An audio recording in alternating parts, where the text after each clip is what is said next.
We are live. Peace, peace, family. Peace to the tribe. Another high vibe Sunday. Sometimes you want to go where everybody knows your name. There you go. My brother. Hey, listen, that is And they're always glad you came. not Always glad you came. Yes. yes. And that's the tribe. We're always glad each other came. Peace, peace, Hmm. family. Another high vibrating Sunday. Yes, Dinner yes. time. Yep. It's dinner time. Peace, peace, family. We got an interesting topic. Y'all see the title. Are you walking in purpose? Mm. Yeah. Man, that's a powerful, powerful topic because I'm gonna let the doctor take over, but I just want to say that's a powerful topic because sometimes we think we're walking in purpose because we're thinking and not feeling, and sometimes we need to feel like there's no there's no thinking really in the universe. It's just a vibration, it's a frequency. Not to say that it's not thinking, it's just you're not gonna think about, oh, this is right and this feels right. I'm just gonna go with it. You're not gonna think about it, you're just gonna go with it. So I think that's a powerful topic. Yes, yes. Are we walking in purpose? And sometimes people believe that their purpose is in someone or in something. But a Mm, lot of times, Mm. our purpose is in ourselves, coming to the fullness of who we are. Hmm.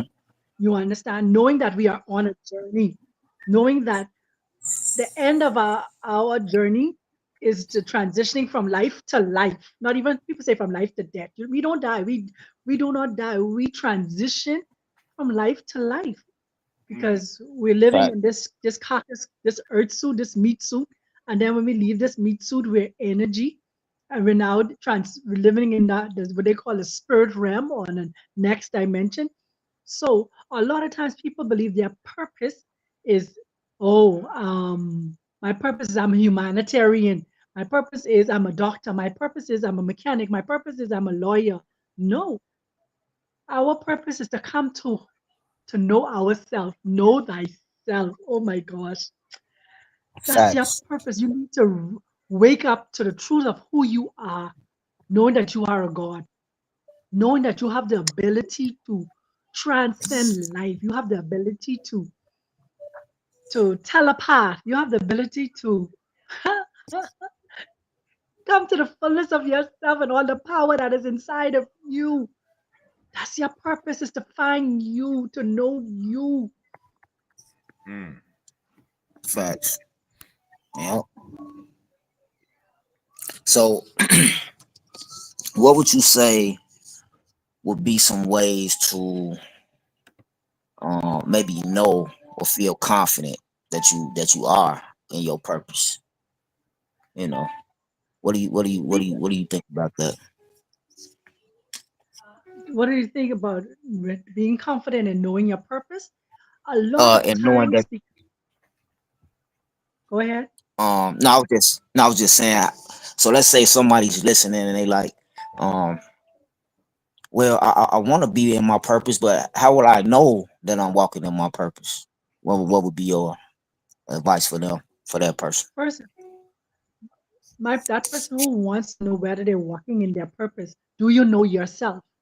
That's the first thing you should know. Learn is try to get to know you. You know, a lot of times when we dating someone, we getting to know somebody. What's your favorite food? What's your favorite color? What's your, you know, all these favorite things. You're trying to find out about somebody else. But your purpose is to first and foremost know thyself. We have been taught or trained to Hmm. chase after a dream, chase So after sorry, sister. So sorry, sister. becoming.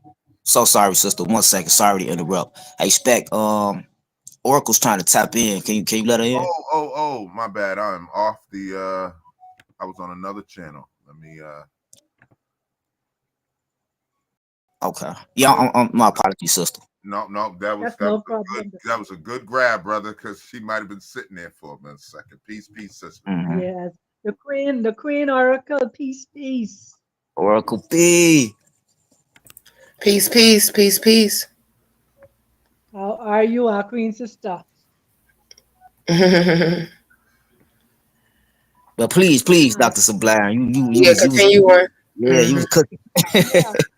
Uh, Let's go. yeah. In terms of that person knowing their purpose, yeah, first and foremost, purpose is to know yourself. Let me put it like that. Everything Mhm, else we do in terms of a job or career is outside of ourselves. It is not so much even our own self, it's outside of ourselves because it's what is we being taught to do. You need to get a job so you could earn money, so you could buy a house, so you could get married, so you could have a children. All of them are a part of the journey, but your main mhm, purpose should be knowing yourself and your abilities, bringing your gifts alive, being able to operate to the max, to your fullest potential in terms of your mhm, gifts and purpose that is inside of you. A lot of times mhm, we're trying to fulfill somebody else's opinion of us, or we're trying to fulfill our parents' goals. Yeah. Yep, yep. And I think about that quite often. I think that's another reason the medical field is kind of messed up the way it is because I personally feel like, and I'm sure y'all will probably agree, but I definitely feel like it's a lot of doctors they don't really care about what they doing or their patients, but they was just society pushed them to. I want to be a doctor. You know, my mom and dad's a doctor, and so I got to be a doctor. And that's where the lack of passion for what they do comes from. That's why I've always said for years, give me that. I want a doctor that they've been wanting to be a doctor their whole life since they was a kid. That's all they knew they ever wanted to do was be a doctor. I don't want that doctor that's just doing it because they want the title. You know, Mhm. uh, uh, uh, the Yeah, a lot of glory. You people know. are Hmm. a lot of people are in professions because of parents pushing them in that direction. You Hmm. understand? Not because that's the desire that when they was a child they wanted it to be and do. They gone based on what they was what do you want to use the word? Coerced, Hmm. programmed. Hmm. You gonna be my son gonna be a doctor, my daughter gonna be a doctor, um, my daughter gonna be a lawyer, my son gonna be a lawyer. So that they're being programmed to be those things. But when you see children, like Speck has the perfect opportunity with his son to see what Hmm. he's drawn to. And once you see where he is drawn and where his passion is, you just continue to cultivate him in that area. People Yep. think only doctors and lawyers make money. You have electricians who are millionaires. You have mechanics who are millionaires. Yep. Hmm. You have carpenters who are millionaires. You Yep. know? Facts. Mm.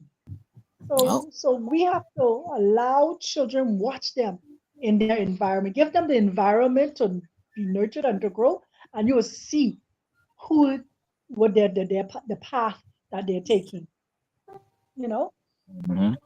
Facts. And I think the number one thing that for that person that may ask, how do I know I'm in my purpose? It's just gonna feel right to your in your Yeah. heart. It's gonna feel right in your soul. You know, deep Let down. me let me tell you something. When you Hmm. could wake up and go and do something without feeling like it's a task or it's a job, Hmm. you Hmm. know you where you want to be. But if you gotta drag yourself out of bed and I gotta go to this place again and I gotta see these people again, that ain't where you were supposed to be. When you take a joy and a delight in doing something, oh gosh, you on your Hmm. path. You know, like yeah. So purpose. Like I said, for me, purpose is the first thing is knowing yourself. You should purpose in your heart to know thyself beyond knowing trigonometry and geometry and knowing how many stars and how many moons and how many all these other things. No, we need to know ourselves. That's why we're so Hmm. caught up in this matrix right now. We caught in this matrix because we don't know ourselves. People talk, and we say, with knowing our purpose, but that there again, it's a matrix word too. You understand when you really look at it, you know, because Hmm. people, because when we look at purpose, people look at purpose as something I should be doing. Think about it. When you say, what's your purpose? Oh, my purpose is to be a lawyer, or my purpose is to be a Peace Prize winner, or, but my purpose is to know myself and become a better version of myself every day. Mm-hmm. Yep. That's That's it. how you know the Matrix, uses these things to throw you off your real purpose, you Yeah. know? Because once you get focused on that, you a lot less focused on your real purpose and yourself for sure. Yep. Yep. I I have this question, right? Mm-hmm. And this is something that was going through my mind. The earth doesn't belong to any government, any human being. I mean, we all was put here. We were given this to nurture. Water is free. It's everywhere. Mm-hmm. Um, you say electricity because oil, all these things come from the earth. But all of these things they make us pay for. Mm-hmm. Who is the money from the power company, from the water company, from the real estate company? All of these things came from. Yep. Oh, somebody, hold on. What's going on here? And the thing is, all we need is that 1%. To Sorry change about that. My 1% phone. a day. That's not much. I don't know what happened. Mm-hmm. That is not that much. Please forgive me. Oh, you good, you good.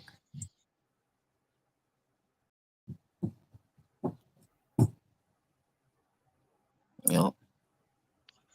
I, Okay, can you hear me? yeah. Mm-hmm.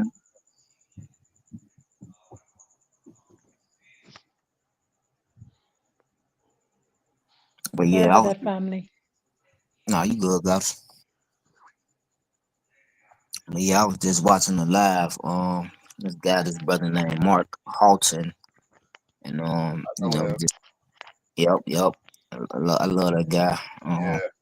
But he was just talking. I caught a brief part where he was just talking about where, again, the ultimate goal is to be in complete control of your emotions. And he was saying how, like, we've all been there, we've all seen it. Where you'll be upset, and then once you calm down, it's like, ah, dang, why did I say that? Why did I do that?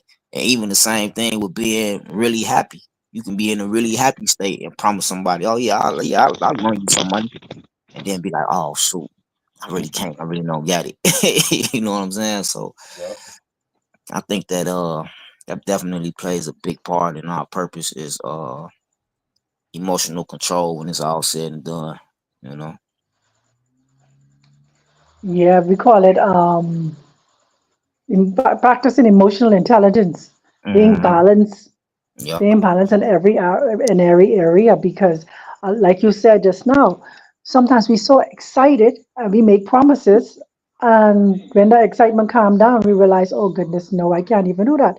So that's Right. why you shouldn't do anything or make any agreement in excitement. You have to think through things through before you respond.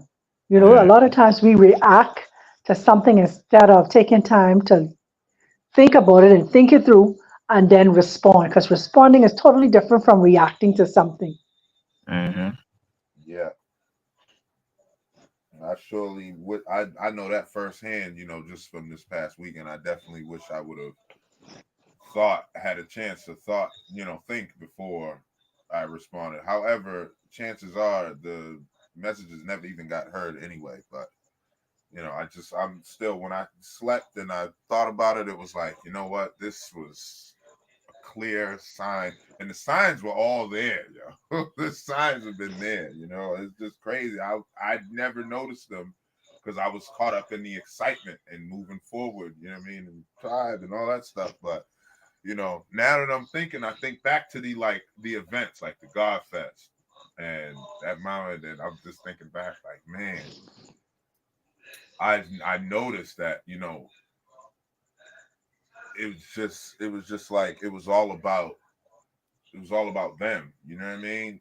And people make it all about themselves when they could be a part of a group or something. So I noticed that, it's like what what Bobby Brown did to New Edition. You know what I mean?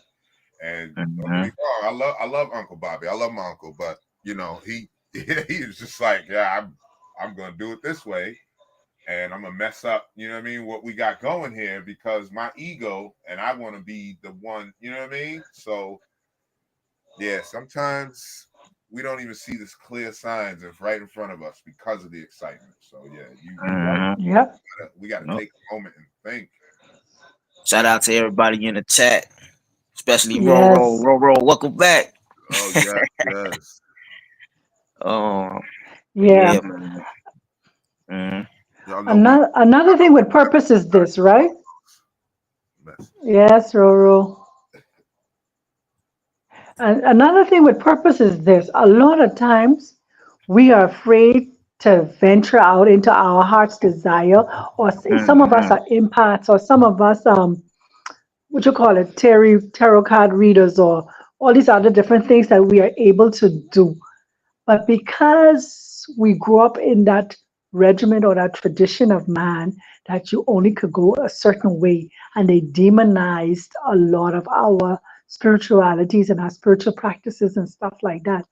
And so it makes us still uncomfortable in doing the things that we supposed to be doing, or we want our hearts is desiring to do, or fulfilling our purpose in this earth, Mhm. because what our parents, where we raised up, I grew up inside this kind of religion, I grew up in this kind of household and stuff like that. So we, there again, will not fulfill the purpose in which we came into to being here into this earth realm, where we signed up for the contract we signed up for to do here and stuff like that, Mhm. because we're so busy living based on other people's opinion and not going according to Mhm. our Yep. what's pulling our hearts.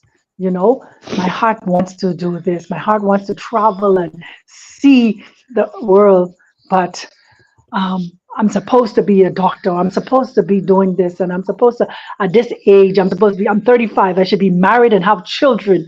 Mm, ah, Mhm. Oh, so I got a you powerful know, question for you, doctor. What about certain obligations that may hold a person back? Um, Ooh, ooh. I want to answer this one too. ah, this a juicy one because your heart will be telling you those obligations may be killing you, literally draining you, Mm, and mhm. you know that you may have more peace on the other side of fear or the other side of those obligations, but society will tell you, oh, you a piece of crap. How could you abandon those Walk out. obligations? You know Mhm. what's your thoughts on that? Um, we don't, but they say, there again, it comes back to the same thing, Mm-hmm. living based on people's opinions. Mm-hmm. Mm-hmm. Because even when you transition from this world and you go on, those obligations will still be there. Those responsibilities will still be there. They will not go away. Mm-hmm. But because you are, quote unquote, I use your word, stuck based on obligations that you may have put yourself into at the same time too, because some things we put ourselves into, we may have known better, but we still choose to go a particular way. So we put ourselves in these obligations and binding situations.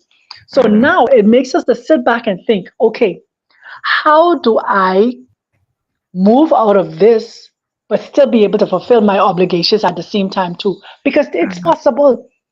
Because we're only being taught to think one way. The only way to take care of my obligations is to be here where my obligations is.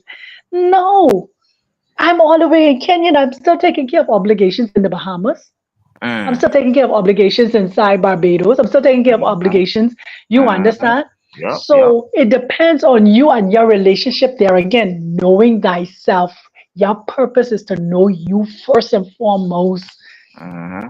Because if you don't know you, you won't be able to function and move the way you need to move, because you're becoming frustrated in the situation and the place that you're in based on the fact that this is what I am obligated to. Who put the word obligation on you? Yep. Mm, Mm. Yes, okay, I understand. You're a father, you have children, you don't want to leave them behind, you want to make sure that they're okay. And which is what you're supposed to do. Hey, they my children, I'm supposed to take care of them till they're a certain age and stuff like that, make sure things are in place for them.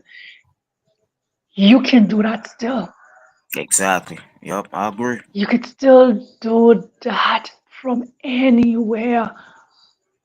I agree. But the next thing is being a part of their life, them knowing that I'm their father, knowing that I love them. Mm-hmm. I agree. Hmm. Yep, that's what I said for my situation. For me, it's funny you brought up children. I actually had a different scenario in mind, but that scenario relates to me. Because I want to go overseas. I don't want to leave my children behind, but at the same time, I gotta follow what my heart is telling me to do. And I think that would be the biggest part in that for me is to just constant communication. You know. Yep. The Yep. good thing with this, the time that we're in now, before you used to have to send letters. The letters would take months Mhm. to get there. Now you just gotta dial up on the phone Yeah. and you can Yep. see them and you could talk to them and you could find out how things do. Then on top of that, this is where you go within yourself and start developing that ability to telepath. Mhm. Yep. It's a gift that we have. Oh, I'm so glad you said that. Oh, hey, Spec, I know you have something to say. I hope this don't slip my mind. I'm gonna Go go ahead and ahead. let you speak, brother. But Go ahead, brother. It ain't gonna slip my mind. I'm gonna actually man, ask you to ask the question again too before I get into it. But yeah, go ahead, please, brother. okay. With this topic that we on being in your purpose, right? I don't know if y'all just seen Brother Rich's channel, but he talked about it for the last couple of episodes of these guys. And Spec, yeah, I know you're gonna have something to say to this. He talked about these guys, these videos that's floating around of these brothers in prison Hmm. that seem to be able to levitate these cards. So Blue Pill was like, Yeah. you see what I'm saying? So Blue Pill was like, so I think Brother Rich was like, how are these guys able to do that when they in that situation? But then you got, people like us that's in the so-called free world. We reading all these books, we doing all this meditating, etc., etc., but we don't have those gifts. But it's because they have that isolation where they're able to tap into Hmm. themselves, is that they're able That's to it. unlock these gifts. So I just feel like Yep. that go perfect with what we talking about right now. Mm. Yep. Yeah, you have to. It all takes time and commitment to know yourself and to know that you have these capabilities. All of us could do that. We could use our energy to Hmm. move objects and stuff like that. But it Hmm. takes practice, it takes focus, it takes commitment. Yep. And Go ahead, Spec. it takes that time with yourself, the cutting off the Yes. outside distractions, you know. Yep. hmm Facts. Cause I mean I love my children to death, but I can't help but realize the energy You that love I them to feel when life. I'm Yep, the energy that I feel when I'm completely alone versus the energy I could still be in the basement by myself. They could just be upstairs running around, but it's still a different energy when I'm just completely alone. It's like my energy just echoes through the house versus, when there's other people in the house, I have to kind of, I don't know. It just, my energy feels more contained. You know what I'm Hmm. saying? So it's just something about that pure isolation that just do something to the spirit. Yeah, Yes. absolutely. Hmm.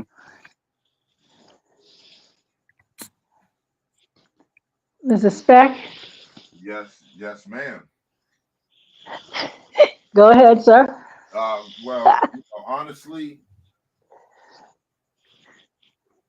I would like for Jay Hooks to repeat that powerful question just for the audience and for a couple people that just tuned in so they can hear the question also. And then I would like to, you know, respond. Um, so it wasn't really a question. It was kind of more of a statement. I was just saying how brothers in it's the video floating around of brothers in prison that's seem to have these telepathic gifts. How is it that they're in that environment and they're able to tap into those gifts. Meanwhile, you got us people in the so-called free world reading all these books, doing all this meditation. They, we don't seem to have those gifts as much. But and I was just, just kind of saying that I believe it's that isolation, that time to yourself that allows you to learn yourself and tap into, those inner gifts and learn your purpose, etc. That allows that. Oh, I was referring to the first question you had asked um, about the what Your obligations. about the obligation, Your obligations. feeling stuck in Mm-hmm. feeling stuck in there. Right. Okay. I don't remember what I said. I think I was just asking. So how would you how do you respond? It was something like, how do you respond to like feeling obligated to certain things or certain people here on this plane, or or in this world or whatever. And I definitely want to tap in on that, like the obligation, like how I mentioned, when I told y'all, somebody asked me, what I mean, what would you do without your wife? What I mean, you always mentioning your wife or calling on her or whatever, to help this, or grab that or hold this or whatever. It's like, what would you do without your wife? And it just, that those faces just like, I kind of laughed, but I was a little deterred, like, why does it bother them so? Because I could see their faces, and certain facial expressions allow you the ability to read minds. You know what I mean? So I'm just like, why is it when I told the truth, it bothered them, and it was because they didn't expect to hear that answer. They thought the answer was going to be, oh, I couldn't live without Lovies. I couldn't live without my wife. That's not the truth, though. I was living before I met her, and I'm gonna have to keep living after her if she was to pass, or if she was to leave me, or whatever the case may be. What am I supposed to do? Crawl up under a rock and die? You know what I'm saying? So it just, I don't know. People have a problem with detachment or attaching an obligation that it makes them to the point where they won't do anything else. It's like, oh, my son or my daughter or this, that, and the third. And it's like, listen, they gonna be all right if you make sure you all right, But I agree. Detachment is definitely part of the problem for sure. These obligations that we have here, we got to remember, like, they're just a part of the journey. So if we attach ourselves to it too deeply, we'll miss the train. You know what I mean? We're gonna miss the actual joy of the journey, in my opinion. Yes.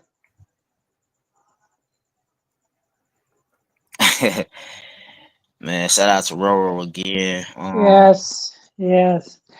Yeah. A couple of good It's, messages. I want to yeah, respond to Rose her writing is saying, actually talking about the prison. Yeah. hey, I want to respond to that real quick too. Yeah. People they flourish and gain. Yep, and again, why is it that they able to flourish in that environment and gain so much knowledge? Because they able to cut Isolation. out, the isolate, and then they able to cut out all the other BS distractions that we have to Right. deal with on the regular so-called free world daily basis. Right. They able to, and that's how I was able to tap in and start to get on my journey. When my brother passed away, I didn't want to go out and hang out, but I couldn't just sit there and just grieve and cry about it. I had to focus, redirect my energy, and I just started learning this type of stuff. I started watching different videos on the esoteric and chakras, and I just dove into that. So that's what they able to do. They have to redirect their energy into something, so they get to focus on these books and focus on themselves. Yep. Yeah. And coming from a person who did actual time, like, I didn't want to be a Mr. Like, because some guys they won't tap into that type of reality. So they on the yard, they lifting weights, they working out, because they building up their body so they can go out and attract, a woman or something like that. They're not doing it because they want to be healthier. They're doing it because they want to look good, and they don't have the time to do it on the outside because they into all kinds of everything in the street. Like, And Yep. I used to always tell them guys, why you don't work out, man? Go work off that gut, blah, blah, blah, blah, blah. I said, man, I worked out on the outside, bro. Like, I grew up in sports and karate and boxing and all that stuff. Like, listen, I need to work out my mind because I was doing the wrong things with those gifts or those abilities I had, undefeated Golden Glove. Like, I was using that to beat up on people and take their guns and chains and money and drugs and all that. Like, you know what I'm saying? I had to build my mind up. So when I went and sat down, there was nothing but time on my hands, and I used that time to build my brain. Like, I learned as much as I can. Damn near everything they offered, I was into.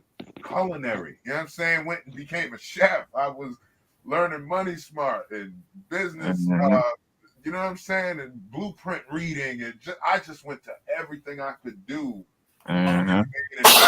This time around, the next cycle of classes, I grabbed those ones. And I was picking and choosing because I can only do so much in a week. You know what I mean? So I don't know. When you go so have you ever witnessed an inmate doing anything extraordinary? Like I always talk about Magic Man, right? This prisoner was literally performing magic right in front of us, to the point where certain things aren't even allowed in the feds, but they let him do it because this man was for real. You know what I mean? Like, when he take the ring and spin the ring, when he took that can of soda and he poured it into the glass, and we're all sitting there watching him pour it into the glass and emptied it, peeled the little thing off that at the top and stuck it inside the can and just shook it. And it was just shaking, and then all of a sudden, some people are, I've seen that trick. I think I know how it's done. Well, have you seen it on TV? Have you watched it in person? Because I'm still attempting to fathom that in my brain right now. So I'm still working on that to this day. Like, how did he pour that in the glass? It's still in the glass. It was an empty can. He never switched hands or cans or nothing. He just kept shaking the can until it stopped making that sound with that thing inside of it. And all of a sudden, he cracked it open again and drank from it. Like, it went back to like it was an original can that had never been opened. I don't know how he did that. And then he levitated right in front of me. See what I'm saying? That's what I was hoping to hear, something like that. Yeah. That's crazy. It's probably real, man. Right. Because it was crazy. Everybody was telling me about him, and I'm like, man, yeah, right. Because you don't see it for yourself. So it's like, but I love magic. So I'm like, I would love to see some tricks or whatever, but I'm thinking they just tricks.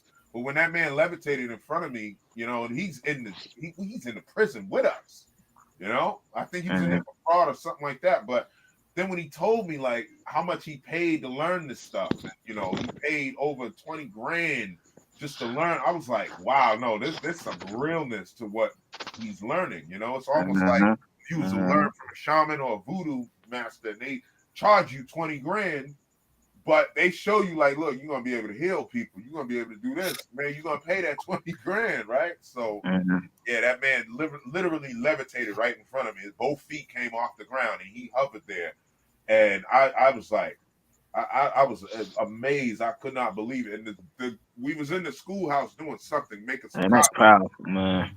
And the guard was right there. He's like, yeah, man, I don't know, man, he's something. And they would let him do shows for the whole prison.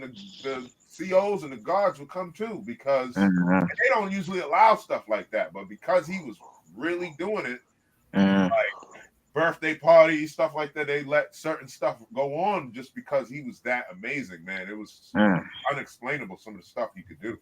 Yeah. Do you know what? Do you remember or know what he was incarcerated for? I don't remember, like, and because we're not in the same car, like in the feds' cars, so like New York car, a guy from the New York car is not going to tell a guy from the Boston car what are you in for most of the time. Okay. They're only going to tell but sometimes you get to know the people, and he was in there for something along with fraud or something like that. And, he's actually been in Vegas and this, that, and the third, and yeah, he learned under those same guys we watching right now, like them Chris Angels and David Blaine's and all them guys. Like he was learning under them, but then he found something that was a little more real. He said, and he paid like something more like 17 grand. That's interesting Yeah, almost 20 because grand. Learn it. honestly, that's the type of stuff I want to kind of get into. Not magic, but just that shaman, ancient monk knowledge.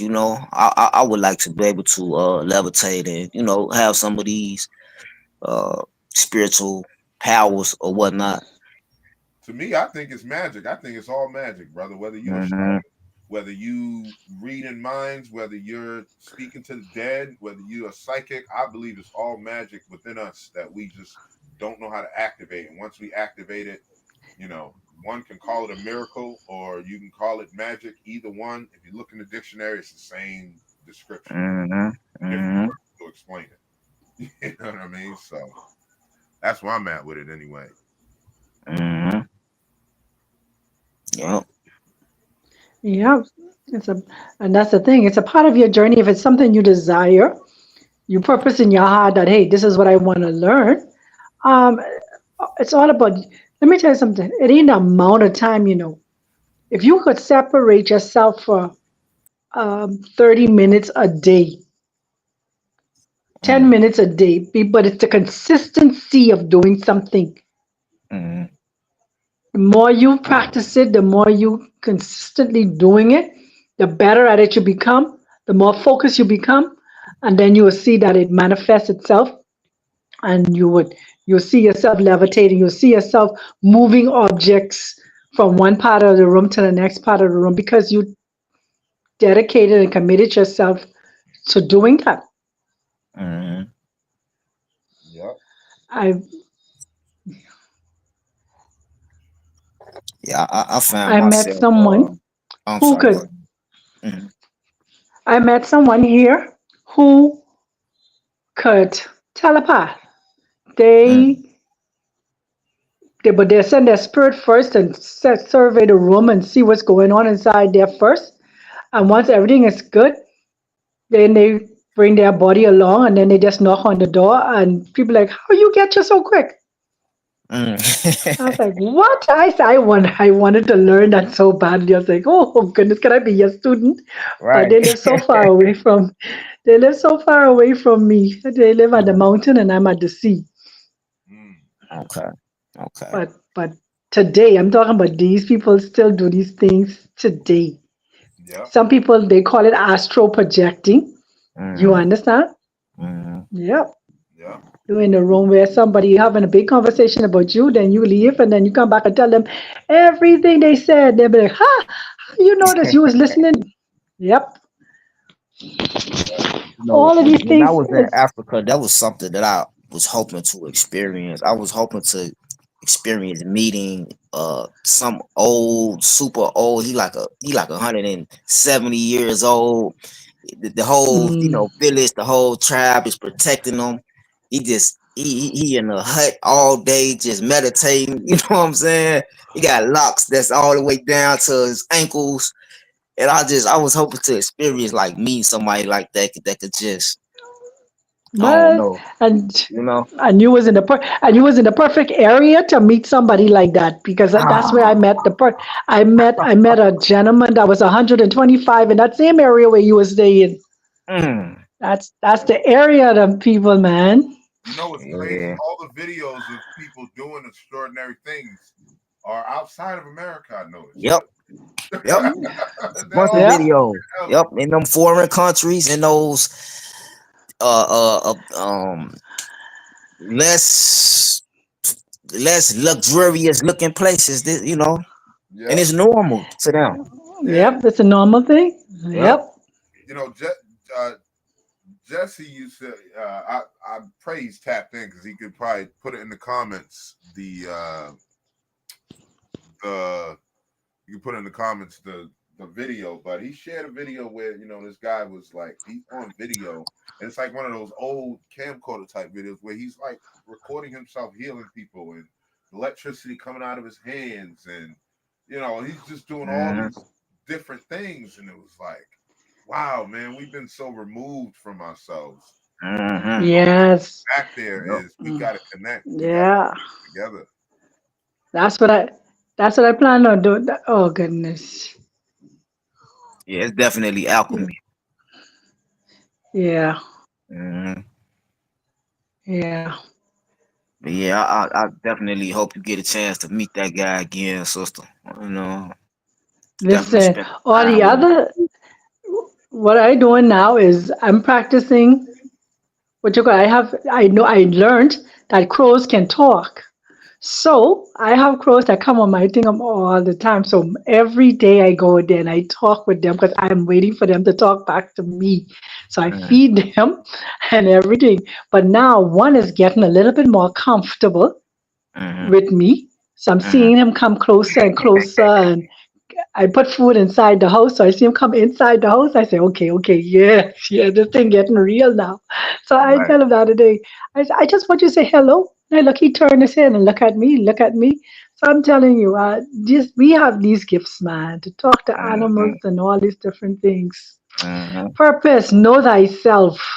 That's the true purpose in life is to know yourself and what you No are by able itself. to do.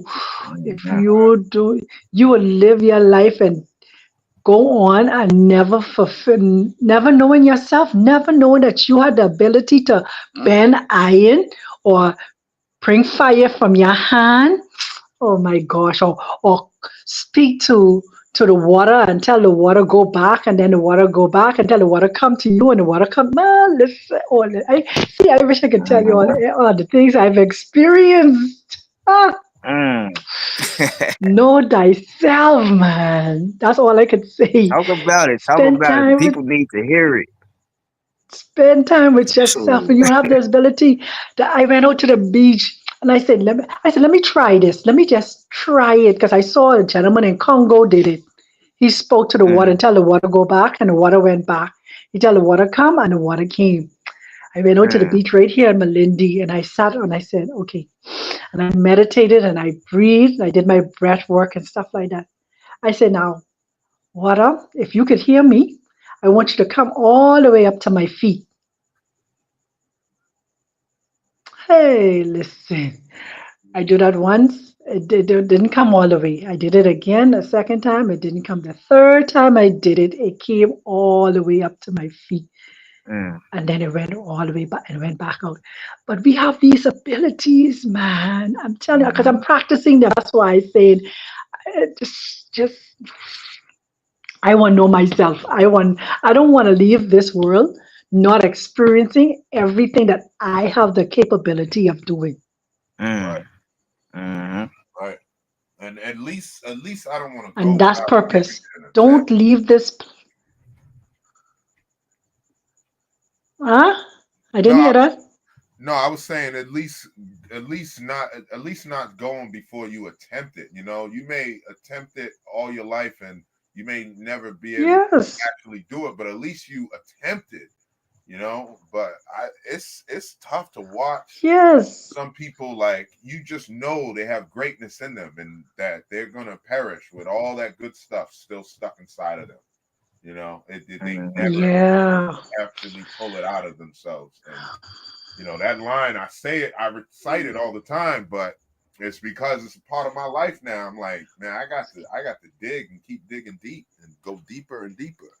I'm gonna make mistakes. I'm gonna fail. I'm gonna fall, but I'm not gonna give up attempting to be the best version of myself. That's Wow. happened. I got you, Roro. I see what she's saying. That's the truth. When you share what you could, your gifts and stuff like that, people try to destiny swap or people try to cause you to vibrate in a low energy. mm. Yeah. Yeah. So, Yep, or even try to talk you out of. yeah. Oh, you can't do that. Oh, knock it Yeah. off. Talk you out of it. Mm-hmm. Hmm. Or you just bragging. You really think she could do that? Or you really think he could do that? No, Chad, stay focused. Mm. Yeah, Yep. yeah, Yeah, I seen a documentary or something I was watching of this guy. They was in Africa somewhere, and it looked like it was an old clip. And he was just saying how that's how we even knew what vegetables that we could eat, what we could eat Hmm. from just hand picking from randomly somewhere because we was able to communicate with the vegetables or whatever and know what's poisonous and what's not poisonous, and that's how we was able to identify. Yeah, Mm-hmm. facts. And I like what I like what Yep. the Solo Divine said. And they miss out on what could have been theirs. Comically by Dharma. Like we need talking about karma and Dharma, right? And they, we've spoken on this before. They only talk about the karma. Most people don't know about Dharma. They have no idea what Dharma is, right? And they don't know that the yin and yang has to be included. And people don't realize that instead of attempting to siphon the energy, which is what she was talking about, if you are reciprocating and giving and receiving those transmissions, right, you're going to be able to operate in that space with that person, and you will grow as they grow, and then now you're both doing it. But see, too many people want to, like she mentioned, they want a destiny swap, they want to swap lives, they want to be you, and it doesn't feed the natural soul. You know what I mean? But when you're working together, you're finding these truths and you're figuring this stuff out. That's how you're gonna be able to really tap into something like those. I talk about it all the time. Those people that meditate together and all for one purpose: to disrupt crime or disrupt the chaos that's in a particular city. And these people get called all over the world to do their thing, to calm the riots down, to calm down the people's anger or whatever. So yeah, we gotta know, we gotta pay attention to the karma and Dharma and realize that it's better to work with the person instead of attempting to be them or siphon their energy. Yep. I don't want nobody's energy that I'm not able to give back some energy that that they need. You know what I mean? Like, I just want to be a vessel of receiving and transmitting the message. Because we got too many people in this world, man. They got they got all these books and they got all this knowledge. Yes. Y'all know it. We run into them people sometimes, and they know it all because they've read it all. But what are you actually putting in your heart? You know what I mean? Children like my son, he ain't read it. He ain't read nothing. You know what I mean? He's incapable of reading at the current time. You know what I'm saying? He can read small things. He knows his letters or whatever, but stringing the words together, he's just now learning that. So how do you explain him knowing the things he know without reading? But people think books is everything, man. You know what I mean? Like, you got to use that frequency sometimes.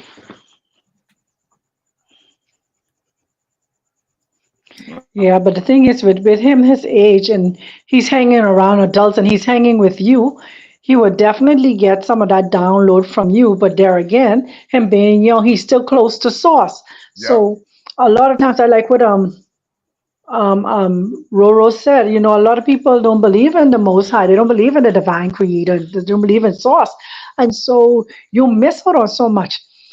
So a lot of times, not even just reading for me, it even ain't about reading no books. It's about sitting in that presence, taking time and sitting in the presence of the Most High, sitting in the presence of the divine, and getting those downloads, those insights. You understand that no man can say, well, wow, she read, you say, I get this from this book, I get this from the next book. We have that capability, we have that right to sit in the presence of the divine creator, the source of life, and whatever you want to use, the universe, God, whatever. You have that divine right to sit there and to receive our tentacles, I hear. You understand? It's the night, it's the ether, to get that divine download. And then be able to, what some people say, okay, in the church they call it prophesying. New Age call it channeling. You understand? But all of it is getting that download from the higher power to be able to foretell to somebody what's happening or what's about to happen, but it's based on the present energy Yeah. because things could change depending on the energy. And you know Mm-hmm. what else You helps? see? So, You know what what else? else helps? Now, those people that may disbelieve in like source or downloads or anything like that, but like I know you believe. I know most of those people believe in the Bible or the Quran and all that, right? But if they pay attention, the same thing we talking about was all put in there. It was put in there for a reason, so that they don't get the karma Mm-hmm. from telling you lies. No. You're adopting the lie. You know what I'm saying? But they're telling you the truth Yeah. and the lie at the same time, and it's all in one book. So, like when the Bible said that Moses was Yep. in that mountain, he was in that mountain, in that cave or whatever, and he was writing down the text, he was getting the downloads, right? Same thing with Mm-hmm. Prophet Muhammad. Download.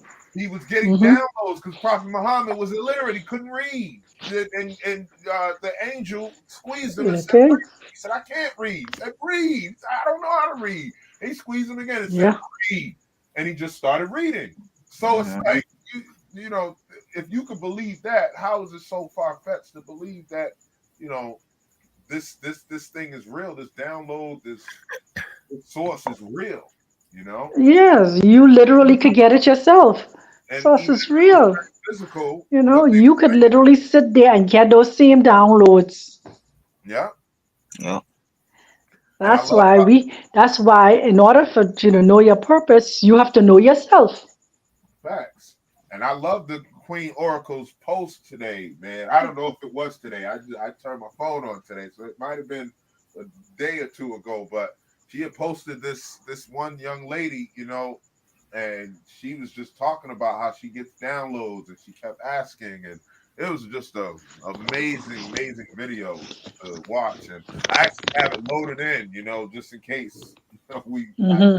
dove into it to play it or whatever. But it was amazing to hear her speak on the same stuff we've been talking about. It's like sometimes ain't no book gonna do that for you. You know what I'm saying? Sometimes ain't no book gonna do that. You need to really just sit with your mouth closed, open your mind, close your ears, close your mouth, open your Yes. mind, and just, you know, let your soul search the cosmos, you know? And man, it's Mhm. it's a different feeling when you reach that level of enlightenment, because like I tell you all the time, Yes. I was ashamed. Definitely. I'd be ashamed of myself sometimes, and I'd be like, man, I wish I was doing this more, doing that more. But my spirit's like, it's not time for you to do Hmm. that yet. You're right where you're supposed to be, Mhm. because it's like there's you guys that are doing a lot of that stuff. I'm supposed to be on the business aspect of it to make sure that we're protected and we're not getting, Hmm. you know what I mean, bamboozled and used and abused. Like it was like, man, so that Hmm. solace to know I'm gonna have that time in my rocking chair with my tea and just reading and do, you know what I mean? It gives me solace knowing that. So I'm grateful for my downloads, because it could definitely be something. I could be listening to those whispers again. That's what had me in the streets. You know what I mean? I was listening to the whispers. Hmm. You know what I mean? Go and do this, go and do that. And hey man, you hungry. You know you Hmm. lose, you know you gotta pay rent, you gotta do this. So fuck that nigga. You know what I mean? Take his shit. Like, whoa, bro. So Hmm. Yeah. Yeah. Yeah. I feel the Queen Oracle cooking. I can feel it. I can sense it. I was just listening. I definitely thought you was about to come through with something. Yeah, I Let felt me it. clear her throat. Like it's my turn. Oh no. But yeah, man. But No, it was more so, I mean, me just hearing, like, a lot of people, they'll hear that too when we tell them to know thyself. They got to understand what that actually means as well. Because knowing yourself is a journey. And that's going to be a journey you're going to always be learning yourself till you leave. But that's dedicating that within yourself that it don't get pushed to the back burner or left behind because of everything else you're trying to know. When we speak about, reading books, no, books help you expand your consciousness. It helps you open your mind up to what more could be before you sit still and get in what you do need to receive. Again, to know yourself is to, when we sitting in silence and we saying, okay, to know yourself is to connect with the higher source, to connect your energy to something more powerful. But first you're going to sit there and you're going to hear all the things that you thought you were. You're going to hear all the things that were given to you.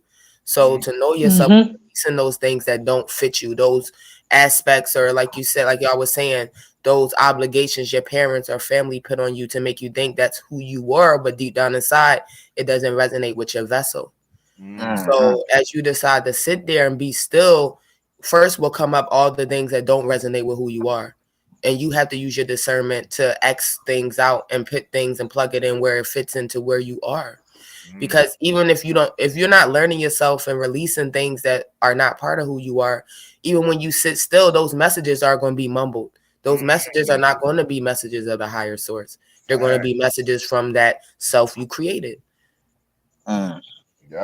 So it's a lot of discernment that has to be had in this journey to knowing yourself and resonating and connecting yourself to the source to get the things that's going to walk you down to your purpose. And that's a journey, because a lot of people, like you said, they have attachment issues, which is not intentional. We were born with attachment issues, but a lot of our ways and our characters and that mask we created is attached to us. And until you detach that, you'll never even resonate with a higher source or be able to connect yourself to a higher power, because you're still stuck in that power of who you think you are opposed to who you truly are. So again, just the knowing yourself thing is using discernment when writing down.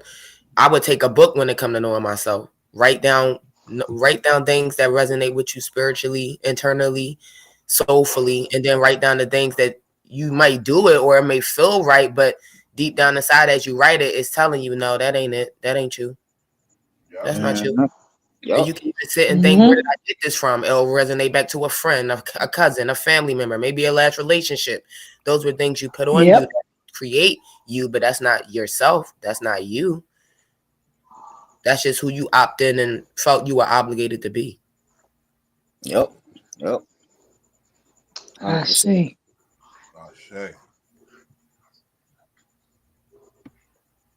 And the Queen Oracle has spoken.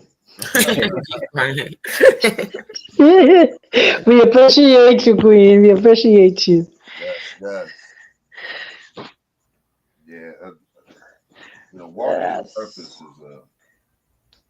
it's not. I'm not gonna say it's hard, but I know that's what comes to mind. But for some people, it may be. But it's really not hard. It's just you just got to start walking. You just got to start taking those steps, and it doesn't matter if you know where you're going.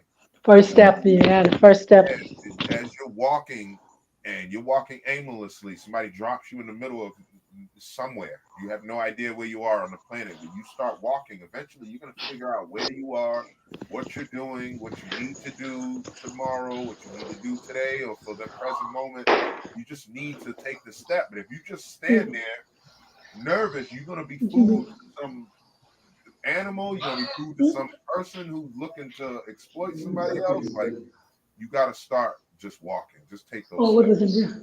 And that's how you walk in that purpose. Right. And that was the thing you said too, Hook, like how would a person know? To be honest, my perspective of it is you'll know because you're going to be uncomfortable in it. It's going to rub you the wrong first. It's going to make you feel like this can't be possible. It's going to make you feel like, it stands out from the norm. That's how you really know. It's not fitting into what's happening and looking for someone else to clarify that this is the right thing. It's just going to be the right thing for you. Your purpose, everybody's purpose is different. So nobody can really tell a person what their purpose is because only you could feel that. Only you know what your divine order was when you were sent here.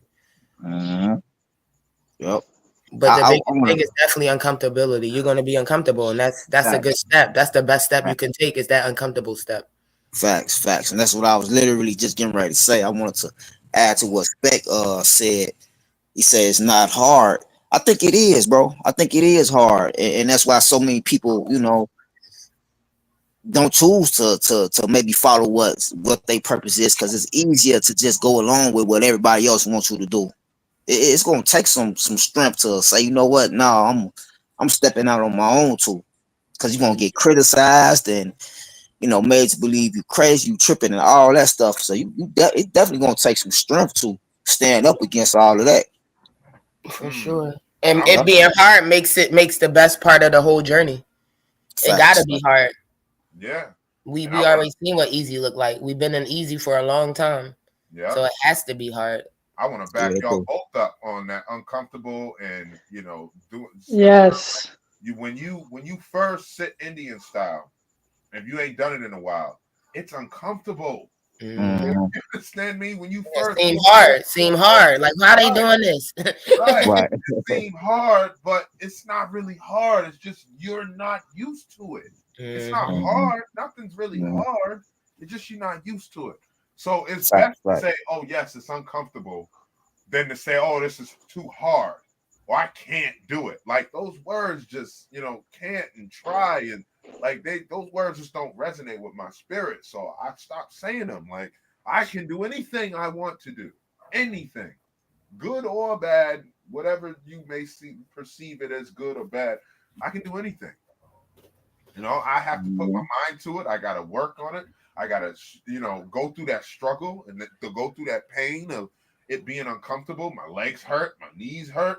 However, if I keep sitting Indian style, like my boxing trainer told me one time, because he was like, he said, I know a little bit of karate and some Jeet Kune Do. He said, when your private area touches the floor, when your testicles hit the floor, then I'll teach you more. Because he was already showing me boxing, but he's like, man, ain't really much I can teach you. You got those reflexes that just, you know what I mean? And it's crazy, because that's what, this weekend, this man asked me about that. Like, bro, you got crazy reflexes, because he's seen it firsthand. Like, how did you just dodge that and catch that when, like, you weren't even looking at it?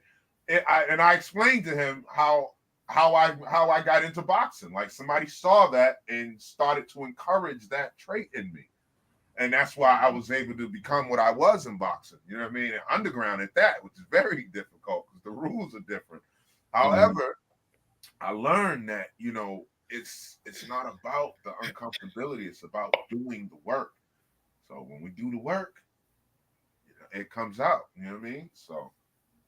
But I do like that perspective that you just gave about it's not hard. It's just you're not used to it. Yeah. That's true. Because looking at it now, it do seem like it's easy. You just gotta, stand firm on what you believe. But when you first getting into it, it's not easy. I mean, you know what I'm saying? Because you're gonna go against those trials and tribulations. So I think that is a good perspective of looking at it. You just not used to it, because once you do get more confident and more in your purpose and knowing what feels right to you, it is definitely easier to not care, to not care what other people think or their opinions. And it makes you feel more confident too. That's once right. you are comfortable enough in your own skin to be like, I don't care what you think or how you feel. I'm not doing this, or you know what I'm saying, whatever. Just like that amputation. My first amputation was like, and I don't like to say cut people off, because when you cut something off, it's gonna bleed to death. You know what I mean? You're gonna bleed to death. So you don't just cut something off. Doctor doesn't just cut something off. They amputate it, right? Which is a big difference. So when it comes down to amputation, like I was struggling at first, like, oh man, I can't just cut this, or I can't just get this person out of my life or remove this person from my life. And I was going through that for a while, and my spirit just kept fighting me. Like, listen, man, you want this in your future, you want that in your future. You're gonna have to learn this art. And sitting and meditating and thinking about it, it was like, once I removed that first person from my life, people was dropping like flies. I started amputating toes and fingers, and everything had to go. That wasn't, You know, so but it was easy after that first struggle. When you first, it's hard at first, but once you do it first few times, you know, you've been doing pull-ups for a year, now you're doing pull-ups with one hand. You know what I'm saying? 'Cause you've been doing pull-ups for a whole year straight, every day. Like pull-ups gonna look like a breeze to somebody else. They're gonna be like, I don't know how you do that. Yeah, you do. Right. You know how I do it. By practicing. You just gotta do one a day. Uh-huh. I think that's what I hear when I hear hard commitment. And it's like a subconscious thing. I think it's just our Yeah. subconscious telling us that this is hard, this is hard. But once you commit to it, it's no longer hard. And I feel like that kind of fit in like with jobs. When we go to all these jobs, unless we had the experience, this is something we don't have knowledge of. And the first week or two, it all comes off like this too much, this hard. I don't really feel like doing this. But once you catch on and you commit yourself to doing it, it's no longer hard. You no longer have that mindset of this is hard or I can't do this, because now you done dedicated your time and your energy to it, and now it's a part of who you are, and it's not coming off as hard or easy. I feel like hard is depends on you. We decide what's hard. We'll start these new jobs, and because it's paying us money, we don't care about how much pressure they applying us. We don't care about how much we got to do, and to somebody else, it will look like it's hard, but just because we hear the word money, it takes away all those other aspects of, oh no, this easy, this hard, oh no, I don't want to do this. You don't mind going through it, even if it's hard. You're not about to say that out loud. You go do it, you get through it, now you got the job. And we do that a lot, but we won't do that with ourselves. We'll start all these new ventures when it comes to us having to suffice or provide for the family or provide for our friends or provide for whatever we need to provide for. But when it comes to us, we give up so easily. Yeah. That's true. Yeah. Yeah. Yep. You might want to check the room to make sure. I've been checking. Yeah. Oh yeah, I'm on it. Oh, dang, I didn't even know she was I up. lost power. Y'all know. Y'all know. It's sometimes the power grid, not even the personal power or the house power, just the grid, and the entire region goes down sometimes over there. So you know, we do apologize, chat. That the Dr. Sublime may have had a power grid issue.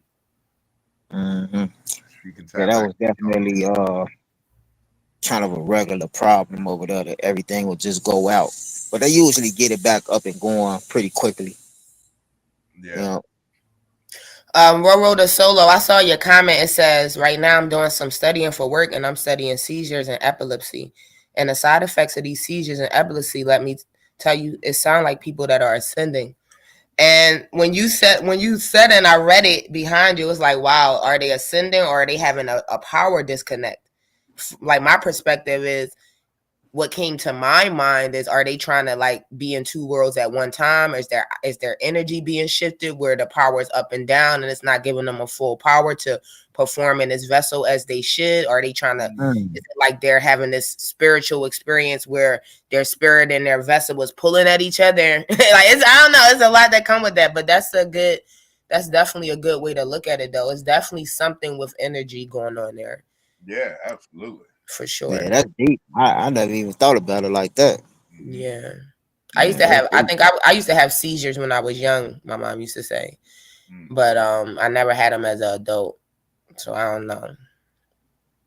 Dang, she said, I believe they are in two worlds at one time. Yeah, that's what came to mind when I read your response. Like, it's like, because everything is energy. It's like the negative and the positive side. So it's something where the negative is not touching the core, the positive, it's some disconnect there that's trying to shock them in two worlds.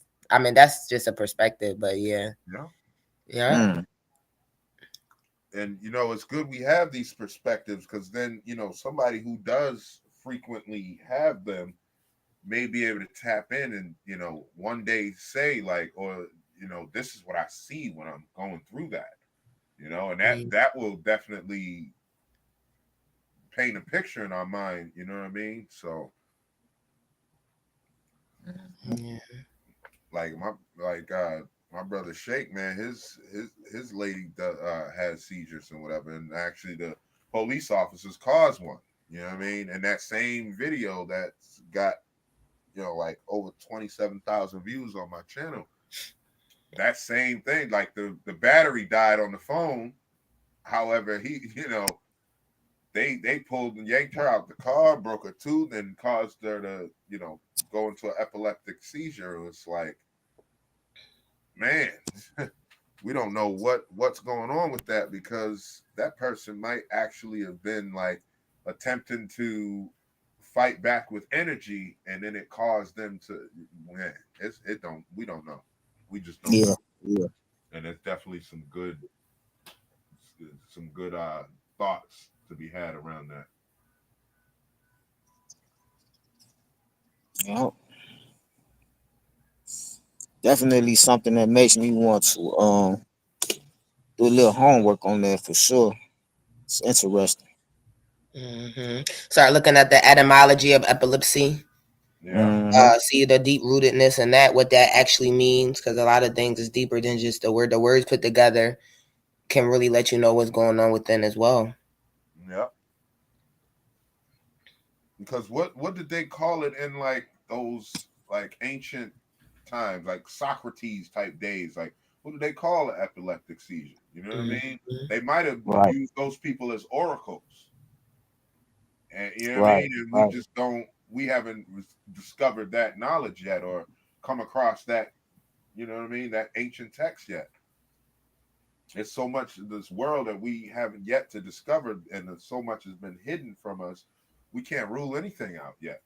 That's why we have these conversations, to throw in our perspectives and get people thinking, because somebody somewhere out there has the answer, because they go through it. And it's like, listen, I have seizures. This is what I see. And then we might be on a whole nother thing. It's like autism. Autism is looked at as, and I think when it's synthetic, when it's been induced by like the doctors shoving too many shots into your child, then it becomes an actual handicap. But when they're just born that way, these people are 9 times out of 10, they're always a savant, where they can do things that other people can't do. Like that one guy who can read one page, he can open up a book, he can read one page with one eye and the other page with his other eye, and literally tell you everything that he just read, no matter which. That's page. Amazing, man. That's some superhuman. That's the next stage of evolution, in my opinion. Autism is that's amazing. Go ahead, brother. No, I was just saying that's amazing. Yeah. It's crazy. That little girl who's was diagnosed with autism, and she's top surgeon or something. I posted it somewhere. I don't remember where it was, but it was like she was doing all these amazing things and accomplishing all these feats as a scientist, but she's diagnosed with autism. Like, we need to stop looking at things as a handicap all the time, and really do our best to understand and understand what these individuals are going through, or what they're seeing from their side.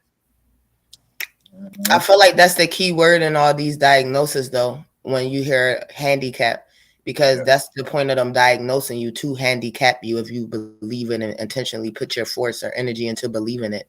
Yeah. Because the girl that was diagnosed as doing X, Y, and Z, that's because she don't allow that to take hold of who she is. Facts. If I have a child and they tell me my child is autistic, I would never tell my child that they are autistic. A child is only going to believe and play on what you're telling them. Yeah. So think about them diagnosing your child. You never tell them, and they never fit into that criteria. That's right. And all that's going to end up happening is they're going to grow, and they're going to realize abilities that most people aren't even able to do. Because if you notice, when kids are diagnosed with something and the parents end up telling them, they run around telling it. Oh, I'm this and I'm that, and I'm this and I'm... No, you taught them that they are that. If you never told them that, they would never even know what that is, unless it's like really bad, where some of those diagnoses, they can't walk on their own and care for themselves on their own. But I probably would still try to flip that energy and put it in a superhero way. You don't have to tell them it's something low vibrational or something that's stagnating them. You could tell them, oh, you different because you're, like Spider-Man, and that still will give them strength to probably want to move stronger and be stronger than what is being told or held against them. But we never, because we allow those definitions that they defined and created within themselves, we learn them, then we speak them over our children, and our children accept them because mom told me this clearly. This is what I am, so this is what I have to be. Yeah. But if you never put them in that stance to know those things, and you basically build them up on the most high volume of themselves and talk to them in higher knowledge, they will never even soak their energy into those things or those diagnoses. Yeah. And the parents are all spreading that too. Like, oh, yeah, this is my son, James, and oh, he's artistic. Yeah, And because they don't. I mean, because the parent don't know no better though. But that's why they say start at home. The right, parent can only give the child as much knowledge as it has. right. And a lot of our parents, even us, they're not that knowledgeable. Yeah. Knowledge is something you seek. Mhm. It's not given to you. And a lot of people, like we said, don't have time to sit down and seek that knowledge. So they just go Mhm. off of what the knowledge is that's being spread around them. And you Yeah. already know once 1 to 3 people here it goes around. Now it's a belief. It's your belief now. Right. Yep, That's facts, facts. Mm-mm-mm. So yeah. I was looking at that too. Like we'll look back and say our grandma, a lot of us went to church because it was part of our generation. The grandma went, the mama went, her mama went. Then it hit to us, and like you said, we fighting back, and this don't make sense. But we're also being reprimanded because it don't make sense. Oh, you're gonna go to hell. You're sinning, and so now it's making you feel obligated to do something spiritually it doesn't resonate with who you are. But because the whole Mhm. family's saying, well, that's who we are. But when you look around and sit back and look at the whole family, you start asking, well, I don't really want to be like y'all. Because you know what I'm saying? I ain't really get too far. For real. Like y'all, I mean, you want to be technical, I'm just gonna call it what it is. Not the no disrespect, but we looking up, they say look up to your elders, but the elders not as wise. Not all of them. Exactly. They didn't Exactly. seek nothing. You know Yeah. what I'm saying? They let pastor preach over them. They brought it home and preached over us, and we just continued the cycle. Yeah. And Yep. somebody got to break it. Somebody got to. Thank you. Yep. I remember having that conversation with my auntie one time. She just Yeah. passed away too, not too a few weeks ago. May she rest in peace. But Condolences. she was kind of trying to tell me, you gotta listen to your elders, and I'm Yeah. like, but our elders don't know nothing. You know what I'm Like, saying? no, for real. Like, Respectfully. respectfully, it's no Yep. disrespect. Respectfully. Yep.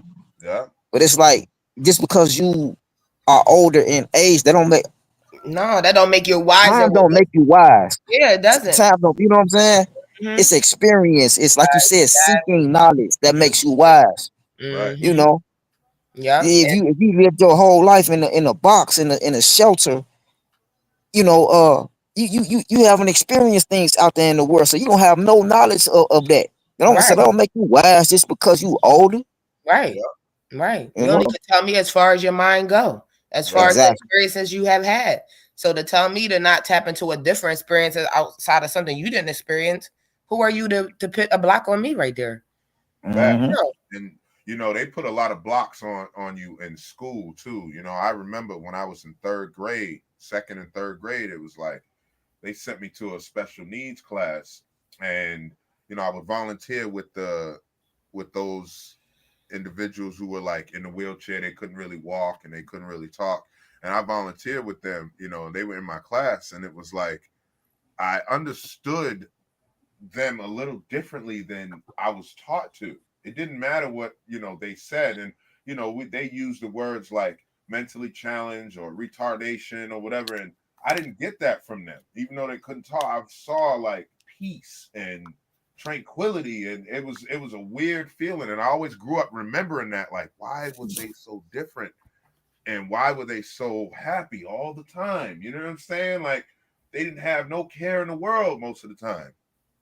And then I realized, like, when they put me in that class, it was because I was troubled. I had just been taken away from my family, and but I realized they were stopping me from outperforming the rest of the class, because as soon as I got into regular environment, a loving environment, like at the program with Daryl and those guys, like they showed me like, nah, man, you are capable of way so much more. And like, look at how you got all 100, you got an A, you doing, you know what I mean? But I would always tell myself I wasn't good enough, or that I'm special needs or this, that, and the third, because that's what I was taught to think. You know, and it wasn't until I got to that private school when they taught me, like, nah, bro, we gotta skip you a grade. You bucket. You know what I mean? That was like uplifting, but sometimes it just takes that one catalyst to let you know this is not who you are. It's what your choices are. You know, are you going to choose to lay down and accept that you're mentally challenged or your special needs and you can't get right, or are you going to push yourself and say, you know what, I am better than what I've been told or what's been diagnosed. You know, but that wasn't even facts. They lie like they do a lot of children. You know, slap a label on them that way. They won't reach for their full potential. They don't want you to outshine the rest of the class because then they don't know what to do with you. Thanks, Roro. I appreciate you. Appreciate the condolences. Yeah. Roro, you said they label them as special. In reality, they really are special with special abilities and the strength of a bull. And that's true. They are special. And what makes them really special is that they're too special to be attained to get this knowledge that the Matrix is trying to form and push on them. Exactly. So because they can't, they won't allow them to open up their third eye and won't allow them to just implement and suppress energy within them. That's what makes them special. That's why they look so peaceful, and they used to be smiling. They'd be having fun. They was in their own world, and you notice that they always still in a childlike energy. Yes, that go back when you was a child. Go there with them sometimes, and I had so much fun with them, man. They was so much fun. Just I didn't know what they were saying. That they'd just be making noises or whatever. But I used to be in love with that class. You know what I'm saying? And it was just like, it was something different. Like, man, this guy is just, you know, this kid is just so loving, and he's not conditioned with the bullshit. You can't get it through, and it's blocking all the Matrix shit. So he's still got source, and man, I didn't know that then, but I knew as a child. I just knew I loved to, you know, talk with them and have fun with them, and even though they couldn't talk the same way back, I somehow was picking up some good energy, like, you know, and I just kind of felt what they were saying. You know what? It's a movie coming out. Ironically, it's a movie coming out. I forget the name of it, but the guy that plays Ant-Man, whatever, I think his name is like Paul Rudd or something like that. But anyway, it's a movie coming out right now about this very topic, about a bunny ears special needs kid, but he's just so full of life and so talented and all these other things. And you could just tell from the commercial that the dad is looking at him like I need to learn from you. You know what I'm saying? Like, so that's just, I don't know. That's just, I find it ironic we talking about this right now, and they got this movie coming out exactly about what we talking about. So-called special needs kids, but they just they different, man, and in the best way possible. You know, and it's about time too, because society has been telling us for so long, oh, this kid is retarded, which means going backwards or not moving forward, or, you know, they're mentally challenged, or that society's been doing that. It's been doing all this stuff on purpose. Yeah, you know? The powers that be been doing that so to trick us, you know, and yeah, it's all wrong. But you know what? We can't say it's wrong or right, because I had another aspect of it too, and it's just the perspective. Again, it came to mind while everybody talking after our Roro message, because, you know, we talked about karma and dharma. Now, when we grew up, we looked at special needs in a way. You looked at it as something low vibrational, so we could say you could look at that as karma, right? Yeah. So we don't know if, like, let's say somebody went to school, you know, back in the days, they was picking on them. Now they had to experience their life like them, right? Yeah. But then I heard you say how they look so peaceful. So how do we know that's not dharma, where now after you lived all your lives, now you get to rest in that mind state of being childlike. And now in a way we looking at it like they're special needs that somebody needs to assist them, when really they're being taken care of because you are assisting them, where they're having their life of freedom now. Because they don't have to care for themselves or others, and they could just stay in that state of mind to have peace and happiness. Yeah, that's a good perspective, sister. Yeah. So it's like we don't know if that's a negative or a positive to be in that form, be in that form, not just being called that state, because we know they make us speak on that as if it's a negative. Right. But to really understand life in a universal order, we wouldn't know if that's a good or bad aspect or place to be in. Facts. And there's some things that our human brain just will not fathom. It will not be able to comprehend until we open it up to comprehend, because we're only using 10% of it. So until we keep meditating, because meditation is what opens up your conscious to get higher and higher and higher, to be successful and able to connect more to all these things of the world. Like Dr. Sublime was saying, how she wanted to talk to the crow. That's a vibration thing.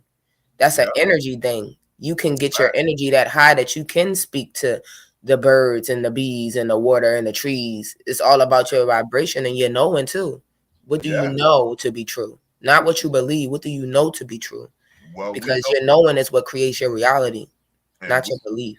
We know to be true that the trees and the grass and everything communicates. Everything has life in it. Exactly. Everything is a part of source. That's everything. Right. So if everything has a frequency, then everything can be spoken to. You just got to find the right frequency. And it may be 40-2 when you speak to metal, and it may be 40-1 when you speak in the something like, dirt or glass or something. Like we just don't know. We ain't tapped into that frequency. Exactly. I was looking at the butterflies right around my house, and I'm like, I wonder what frequency you would have to be on to be a butterfly. That's what I asked myself. What would be the frequency to be a butterfly? That's a good thing to ask too, because like we know the butterfly, we scientifically have proven the butterfly's flutter can cause a tsunami on the other side of the world. You know what I mean? So what? And how it's an invisible energetic cord that the butterfly is residing on in its own little world. Facts. Absolute facts. Okay, and I was thinking, my bad. I was thinking too, what was the highest? What was the most high? Like what I had to do it. Like what is the highest vibrational vessel here on Earth that connects you closer to source than anything? Do you think it would be humans, or do you think it would be an animal or a tree? Or I had that thought too the other day. That's a good question. My personal response right now, off the top of my head, would probably be something in the ocean that's cut off from, you know what I'm saying, and kind of deep down in the ocean was more.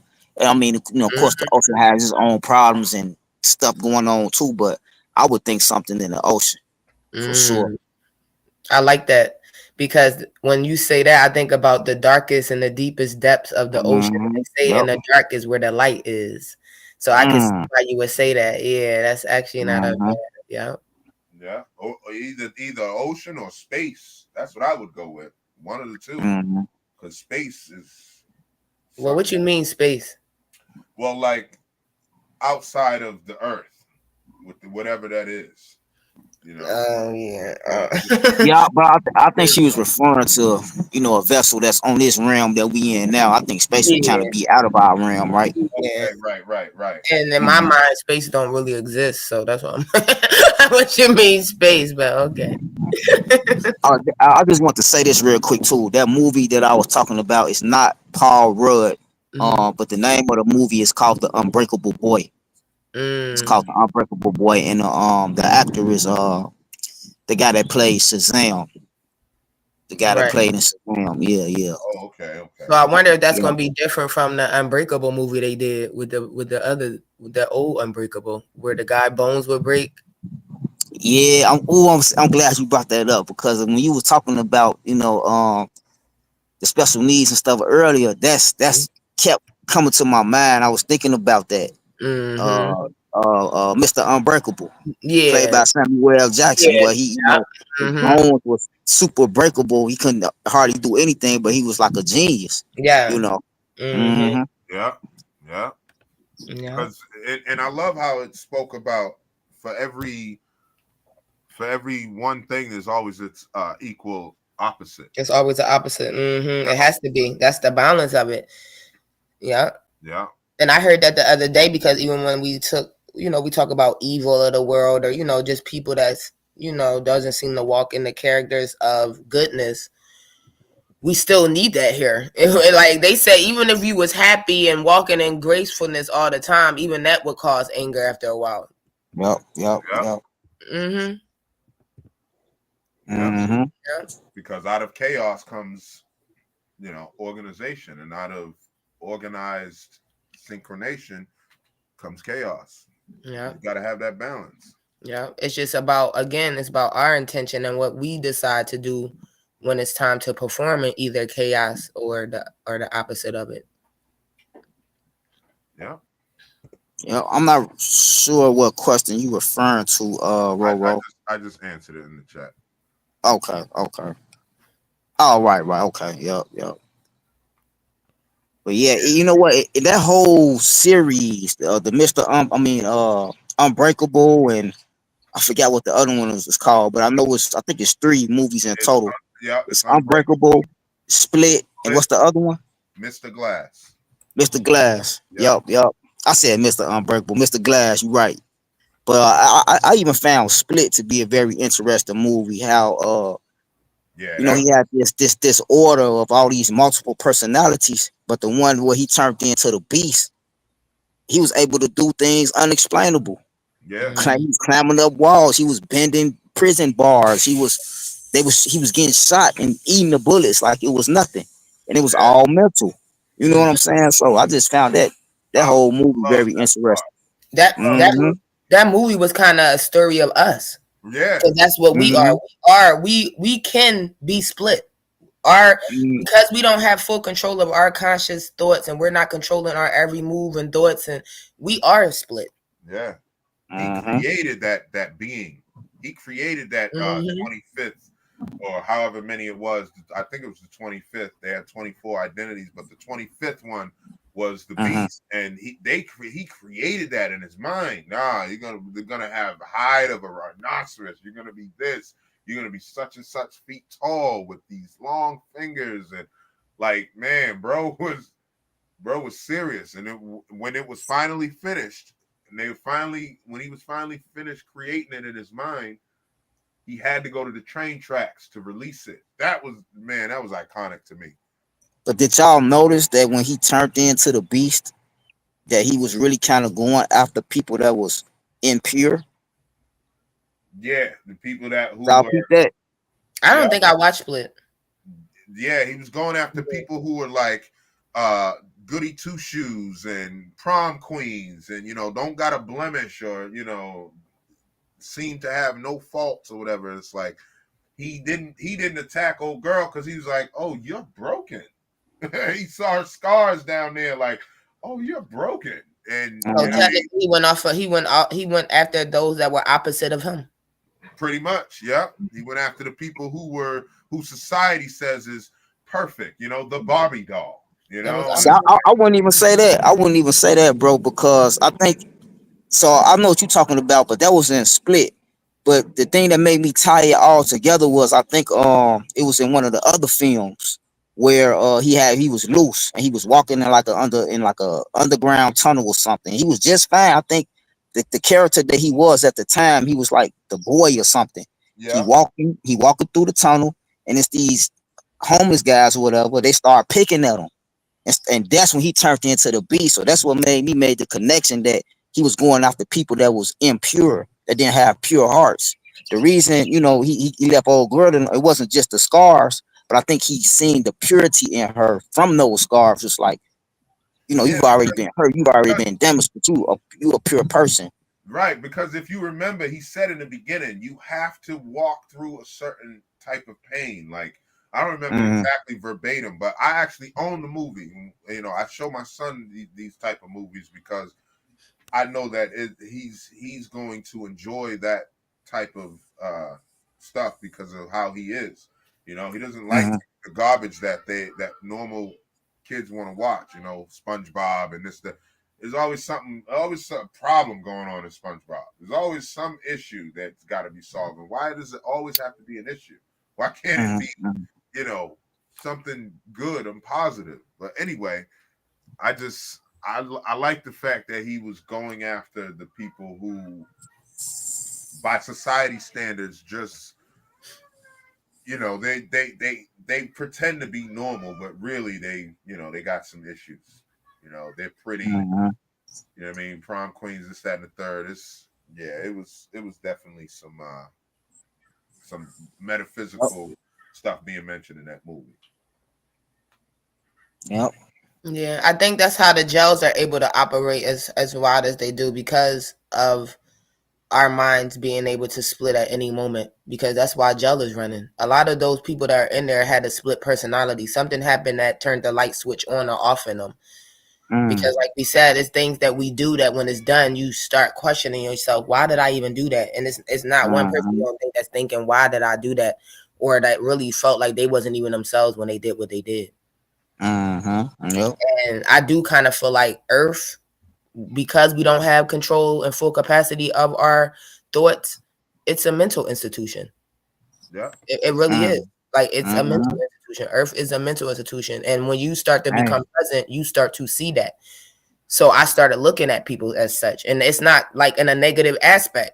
If you're not talking in a higher form where it's protecting yourself first before it comes to you protecting or, you know, respecting or disrespecting me, you are a mental patient to me. Because this is a mental asylum Dang. you're walking in. This is what Damn. it is.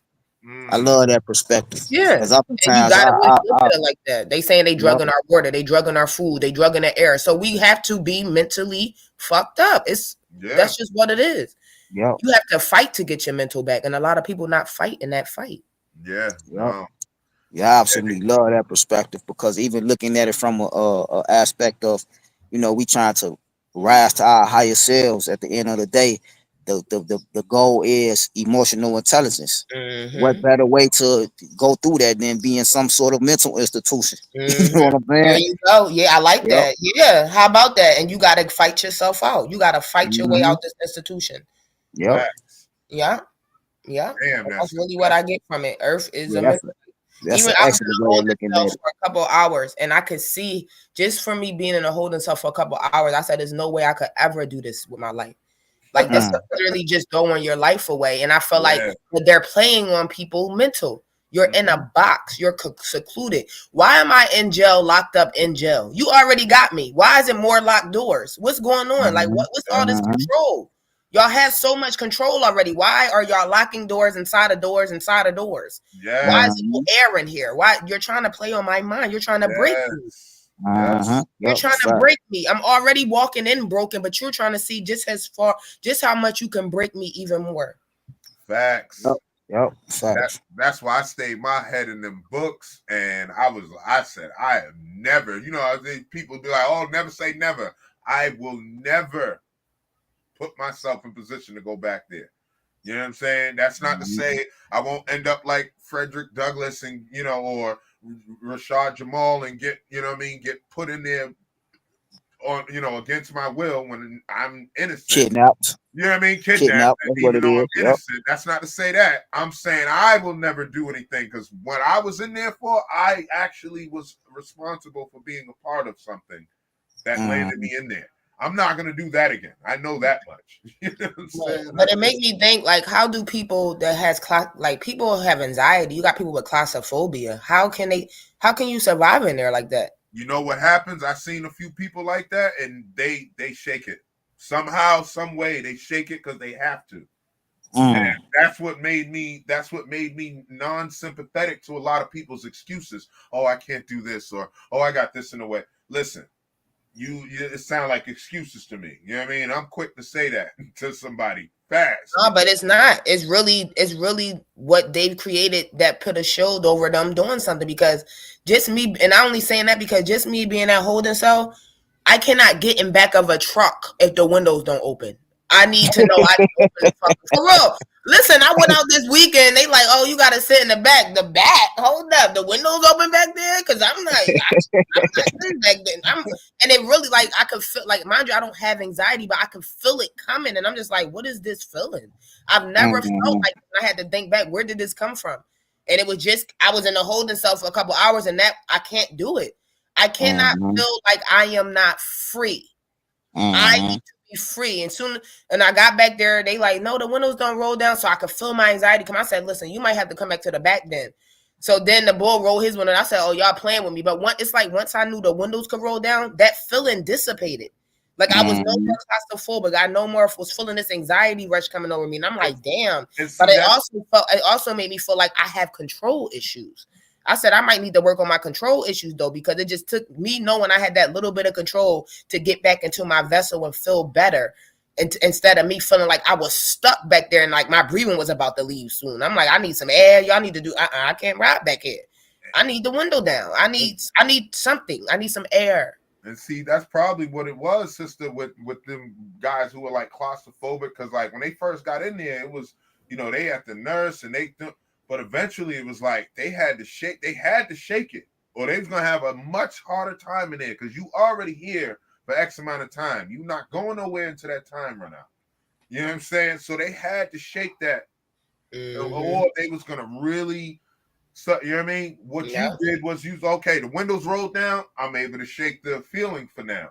You know, but if that windows rolled, I ain't about to get up in there. Yeah, I was gonna have to go back home. Yeah, but see, if they probably had something like that in there, where they probably would have been messed up in the game. Like, but because they were able to, you know, say to themselves, like, listen, I ain't going nowhere. I got 2 more years. I got 3 years in here. I got 5 years. I got whatever. I need to not feel claustrophobic. I need to not feel like this, and I definitely don't need to be putting myself in the hole and doing nothing that's going to land me in the hole. You know, because the hole is just a smaller box than where you already was. Like in the cell block, you know what I mean? You roaming. You got your cell, you got your cellmate, and you got room in there. But in the hole, ain't none of that.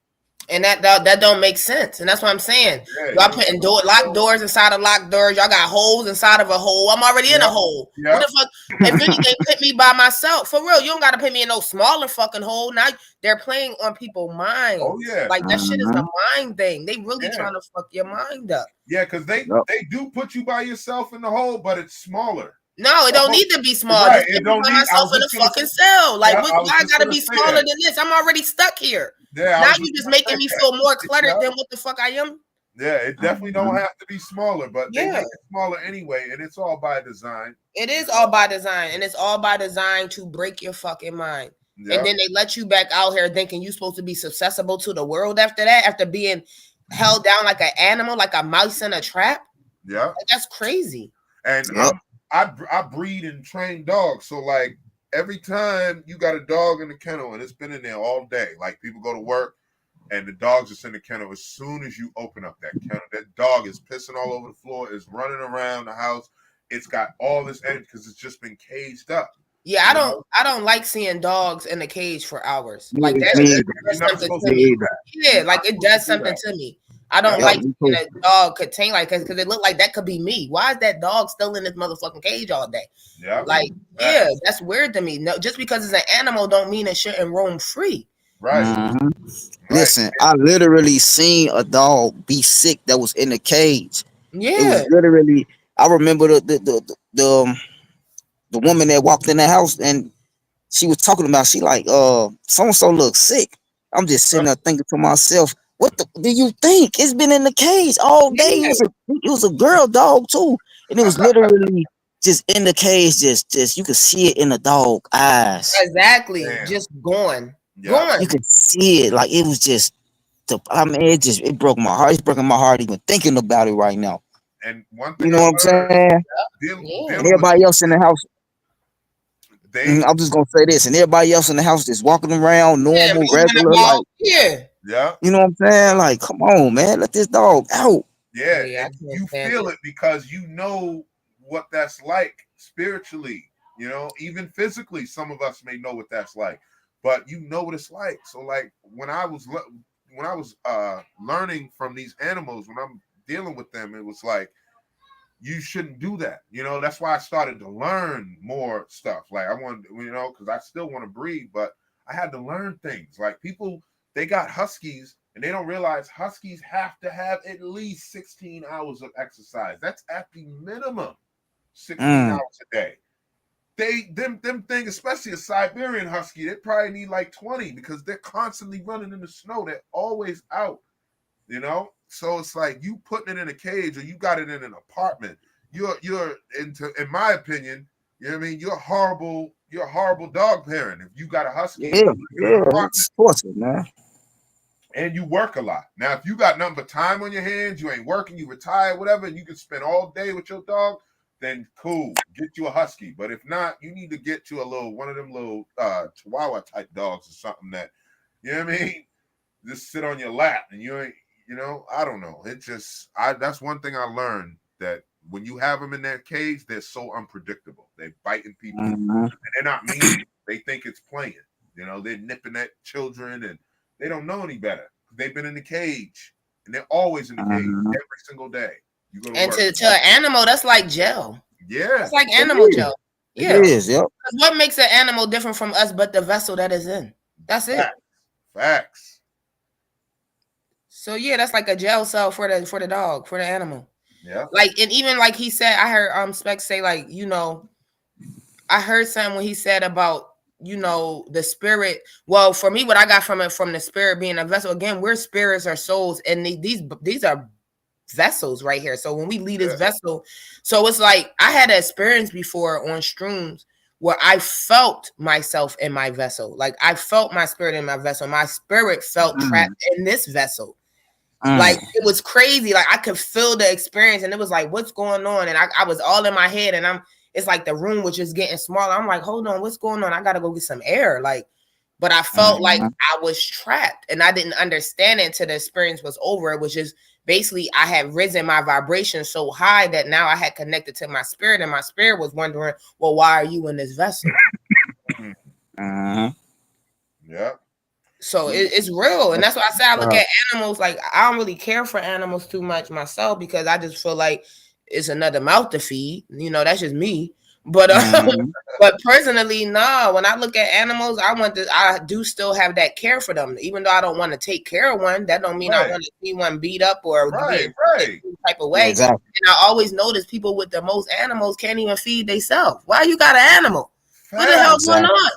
I never understood that. Yeah, I don't get that part. You in here talking about you ain't got food to eat, but you got 3 dogs, 2 cats. Man, that's crazy. But the dog always got food, which is crazy.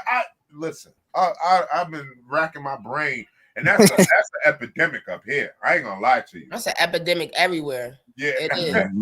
my wife wants to get a dog. The dog ain't got no food either. That'd be my thing. Why do you have animals you can't feed? Yeah, and and we could probably afford the dog, but it's like this is too small. Dogs they need to roam. I don't even like my son outside, like where we at. You know what I mean? Like, nah, we need some acreage. We need room to run, and like you don't get no dog. And yeah, real quick, Roro. Sorry to change the subject real quick, but I seen she had wrote her father passed away in the hole. My condolences. And I definitely understand that aspect. My brother, they had him in a hole for 2 years straight. That's illegal. He got out, and he was not himself. He got out. He was going mentally. Mentally, he was going. He actually ended up getting to some guns and started a shootout with the cops so they can kill him. And he ended up getting killed. Wow.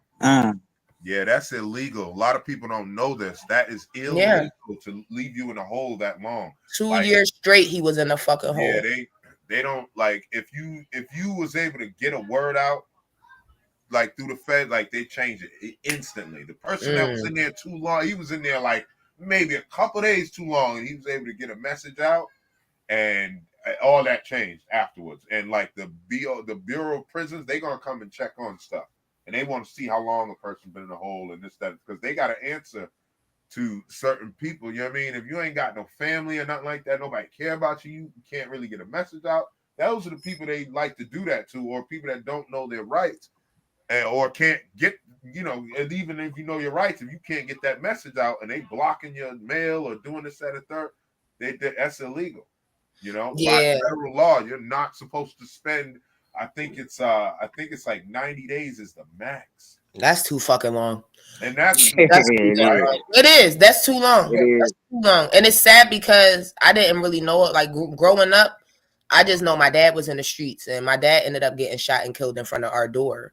So it was like I never personally got into jail stuff. Like street, I would never date a guy that's doing nothing in the streets. I would never get a guy that's standing on the corner too long.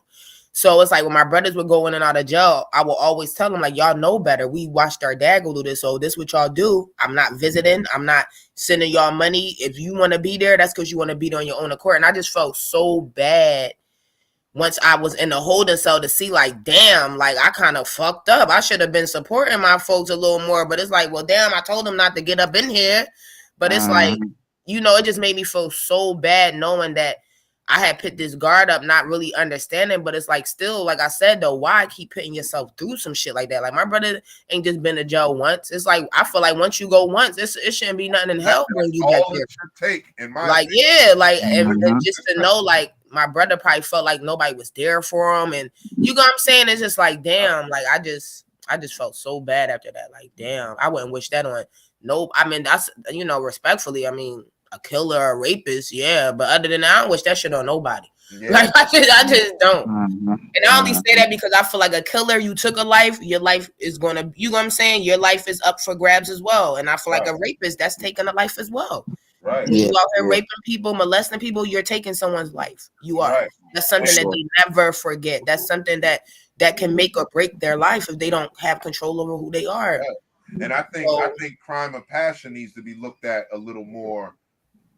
Well, yeah, that's still taking a life. Any life for any reason, you will reap what you sow. Like I feel like you put that energy out there, you have to know that energy is going to come back to you. But see, I think that a lot of times, like people, they need to be taught, because the way society's got them taught, like they're gonna just react, and not everybody has the discernment to say, you know what, I don't need to react this way. However, your mind, you go temporarily insane and you do something, you're going to be stuck with that. You know, like, look at these people that leave their kid in the car and the kid passed away. Like, they're hanging these people to dry. Like, they're giving them too much time, in my opinion. Like, they're already suffering from the fact that they made this mistake and they're hurting from their child. And I'm not talking about the ones that, you know, thought they were going to get away with it and that's why they did it on purpose. But the people who just simply forgot, I don't see how you can forget, because my mind's different. But I understand. You can definitely forget. Yeah, I can see how you can forget. I can understand. Yeah. You know, I'm not being thing to that. But, you know, I think that they should, because they gave that dude in New York, they gave him like 20 years, yo. They left his twins in the car. It was like, come on, man. You don't think he's hurting? There's no jail or no punishment you're gonna give him that's worse than him being responsible for his twins being in the back of that car for that 8-hour shift. All he was thinking was being a good dad. I gotta get to work, and forgot that the kids were in the back seat and went to work. Like, you're gonna punish him for that? He's already punished, in my opinion. You know, and we should be spreading the awareness better, because already there's been 12 deaths this summer from kids being trapped inside of a car. Yeah. On the outside looking in, I can't speak on nobody's case, because you don't really know what nobody's thinking, to be honest. Right. And that's just, you think you know a person and some shit will happen and you be like, who, him? You would never do it, but you don't know a person's mindset. That's one. One thing I will say is, yes, it is definitely easy to forget when you're not used to having kids. It is very easy to forget. And when you're not used to having kids, and even when that kid is running you around, sometimes that silence you think you're old, not knowing that it's the silence of, oh, I left my baby behind, or oh, I forgot I brought her with me. So it is possible. It's definitely possible to forget. But again, to speak on a case of knowing what a person's mind was doing, I can't speak on that. Because you just never know. It is people that they'll have kids, too much crying and kicking and needing to change diapers. They are looking for a way out. Okay, don't get that fucked up either. They looking for a way out. This ain't what I really signed up for, because you don't really know what it is to raise a child until you have to raise a child. Right. Like that lady that gave her child too much cough medicine, the sleep medicine or whatever, and the child ended up passing. You know, like, but she was overwhelmed and didn't want the child anymore, and it was like, she was so overwhelmed, but she just kept feeding the thing medicine so it would go to sleep. And it was like, man, you did, you know, and they found that she did that on purpose. You know, when they went through all the evidence. And it was like stuff like that. Like, yeah, I understand, but those mistakes, let's try to get those people to spread their experiences. Let them talk about it, because that might save somebody else who's getting out of the car and running in somewhere and like, oh wait, oh, there goes my baby. You know what I'm saying? But then that's probably how they thinking of it. They thinking that these people seen enough news scripts for the last 5-10 years of people literally leaving their kids that you would think twice now. And now it's probably coming up to them like people are doing it on purpose, because this is not the first summer and it ain't been the last summer. Every summer this is going on. Yeah. So it's like you can't be that naive at times. But again, I do know that it's possible. But again, I do know that something has to be done, because we don't know that person mindset. Let's say they didn't give them. Let's say they don't give somebody some time. Because I'm not speaking on nobody's case. Let's say they don't give somebody some time, and then, maybe it was or whatever. But then let's say they go have another baby. Now they done did it again. Yeah. You get what I'm saying? Now they thinking, well, was the first time an accident, or you just, you know what I'm saying? So repercussions has to be had, but I definitely get what you're saying. The overextension of it for a mistake is different than somebody literally doing something where they slicing up and cutting up and it's blood life. Now that's a different type of situation. Right. But again, I also believe a lot of people should get mental checks. Yeah. Before they go to jail, before they putting us in jail for certain shit, they should mentally get a check. Check these people's minds, because y'all know y'all fucking with our minds. Yeah. So that's my thing too. Who are y'all to be the judge, the juror, and the motherfucking executor? Y'all need to, no. Yep. I think people need to be getting mentally examined. Y'all don't mind examining certain situations or certain mental capacities when it's you. I think everybody mental capacity should be examined before they are sentenced to a certain length of time after a certain crime. Yeah. And that's too much like right. That's too much like right, sis. Oh yeah, that make too much sense. Yep. Some people don't watch the news, so they might have, they're not hearing about these things. Like I see people all the time, they know nothing of what's going on. Like I told y'all before, there's people that have no idea what has happened. If it even happened or not. But we still should have some. I think we should still have some sort of knowledge of it. But at the same time, that's just what I think. That doesn't mean that I'm right. You know what I mean? This is my perspective. Like, you should know about the story of Hitler and the Jews, whether it's fake or real. You should still know of the story, but some people don't. And I agree with that. Some people don't need to. Like, I don't watch the news at all. But I get topics like you just mentioned 2 things I didn't know about. If it's meant for me to hear, I'll hear it. Right. But my presentness and my common sense is there for me, though. And again, I can't say I would never leave my kids. You don't know what. You don't know what, because you won't know the situation or why it had happened. You really don't. And like you said, some people that don't have knowledge of anything know, but what's meant for you to know, you're going to know. Right. You're going to know. It's a lot of things I've been hearing about wars, and I'm hearing these things. I ain't watching to hear this shit. Right. I don't care to hear it. Even I had somebody talk to me, oh, you need to know it's a war. They trying to do something to your country. I said, what country? Who country? Who you talking about? I ain't signed up to be at war. You ain't see. I said, if anything, if they attacking anybody, they attack the people that's attacking them. Don't come attack me. Go attack whoever do that bomb at you. Go to their house. Don't worry. Listen, I ain't got shit to do with them. Right. And I mean that. Like, I get what y'all saying. Oh, you got to be up to current events. Not necessarily. And I only say that because being up to current events sometimes put you at a block. Now you're living in fear. Now you're worried about things you can't control. Worried about things that don't concern you. No. No. If I watched the news, my head I wouldn't have my mind. Yeah, man. I wouldn't have my mind. How am I staying in control of my mind watching the news all fucking day, every day? Real. And that's probably why so many people don't. In fear, worrying about somebody gonna come do something to me. No. Yeah. And what's crazy? My homie, man, Big D, he really was like, are you ready for what's about to happen? We about to go to war and this, that, and third. And I'm like, listen, man, that's not gonna happen, bro. That's just not gonna happen. You know what I mean? Like, well, this man is attacking Iran or this, that, and third. It was like, listen. That just I don't feel that. It don't you gonna know when something's about to go down. You know what I'm saying? Like World War I, World War II, like you knew. They bombed Pearl Harbor or whatever. Like when the planes hit the towers, you knew. Everybody knew. It didn't matter if you were watching the news or not. You heard about it. You know what I'm saying? When the planes hit them towers, the whole world knew about it. So when it's something, when you're gonna know, when you need to know, you're gonna know. And if it's something that's gonna happen, it's just gonna happen. Ain't That gonna part. be no What, warning. yeah. What I'm gonna do to stop a war? You coming Right. to run and tell me what I'm about to do? Right. Exactly. What I'm about to do? Like, it don't Exactly. make sense. But get upset and be in fear and talking about, oh my God, so with this, no. Yeah. No, I'm happy every day. I'm not in fear of nothing. Don't bring your fear over here. Right. Please. Mhm. Don't bring your That fear over over that here. side. And I mean that respectfully. Don't get me to get on board with what you're scared of or what you worried about. I'm not. Right. Please. I'm not. 'Cause Exactly. There's I'm nothing not. to fear. None of this is real anyway. No, This it's is only all- real if you allow it to be. So because Right. I don't want it, Exactly. it's not real to me. It might be real to you, but it's not real to me. It's Right. not. It's only a signal being sent to our brains anyway. And our brain is meat and flesh. Mm-hmm. It's not us. It's not what we're made up of. So, like, Gotta be conscious of your thoughts yeah, Exactly. man. At all times. at all times. At all times. And you got to be present when other people are bringing their thoughts upon you. Mm-hmm.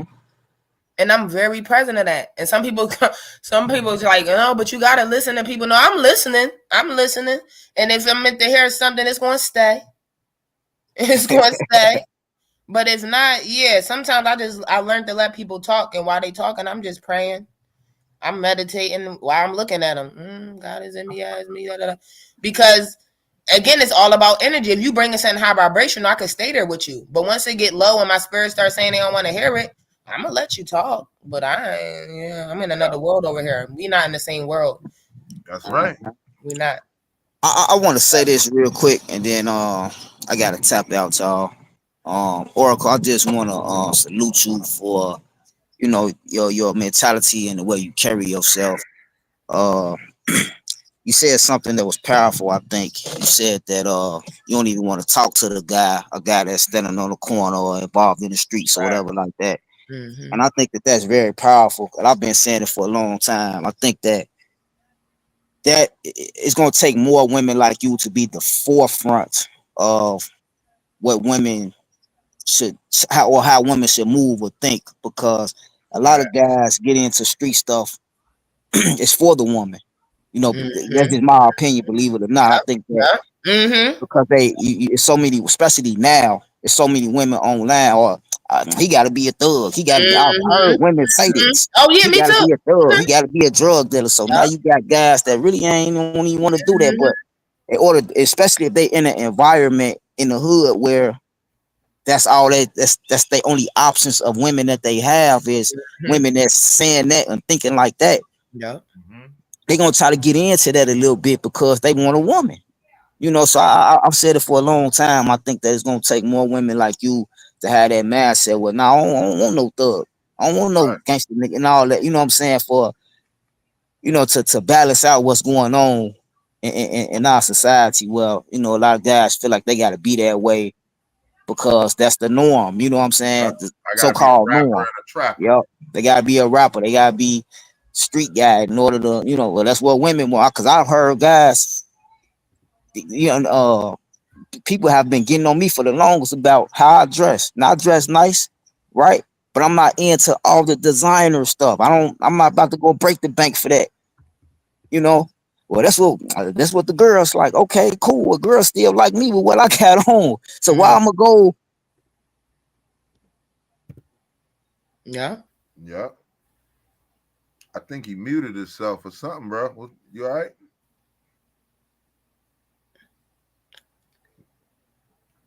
But yeah, I have to agree with what he said, man. Like I stopped caring about that stuff. That don't matter to me anymore.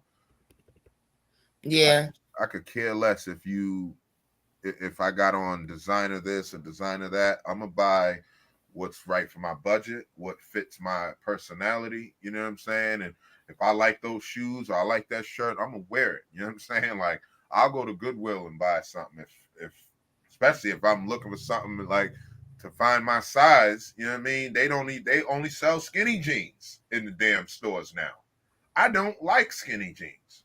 You know what I'm saying? That's just me. I just don't like them. I like to have a little bit of room, and skinny jeans is not my thing. So And that's all they sell in the stores nowadays. You know, you got to go to somewhere like a Big and Tall to get regular pants from, you know, the 90s or the early 2000s. Otherwise, it's crazy.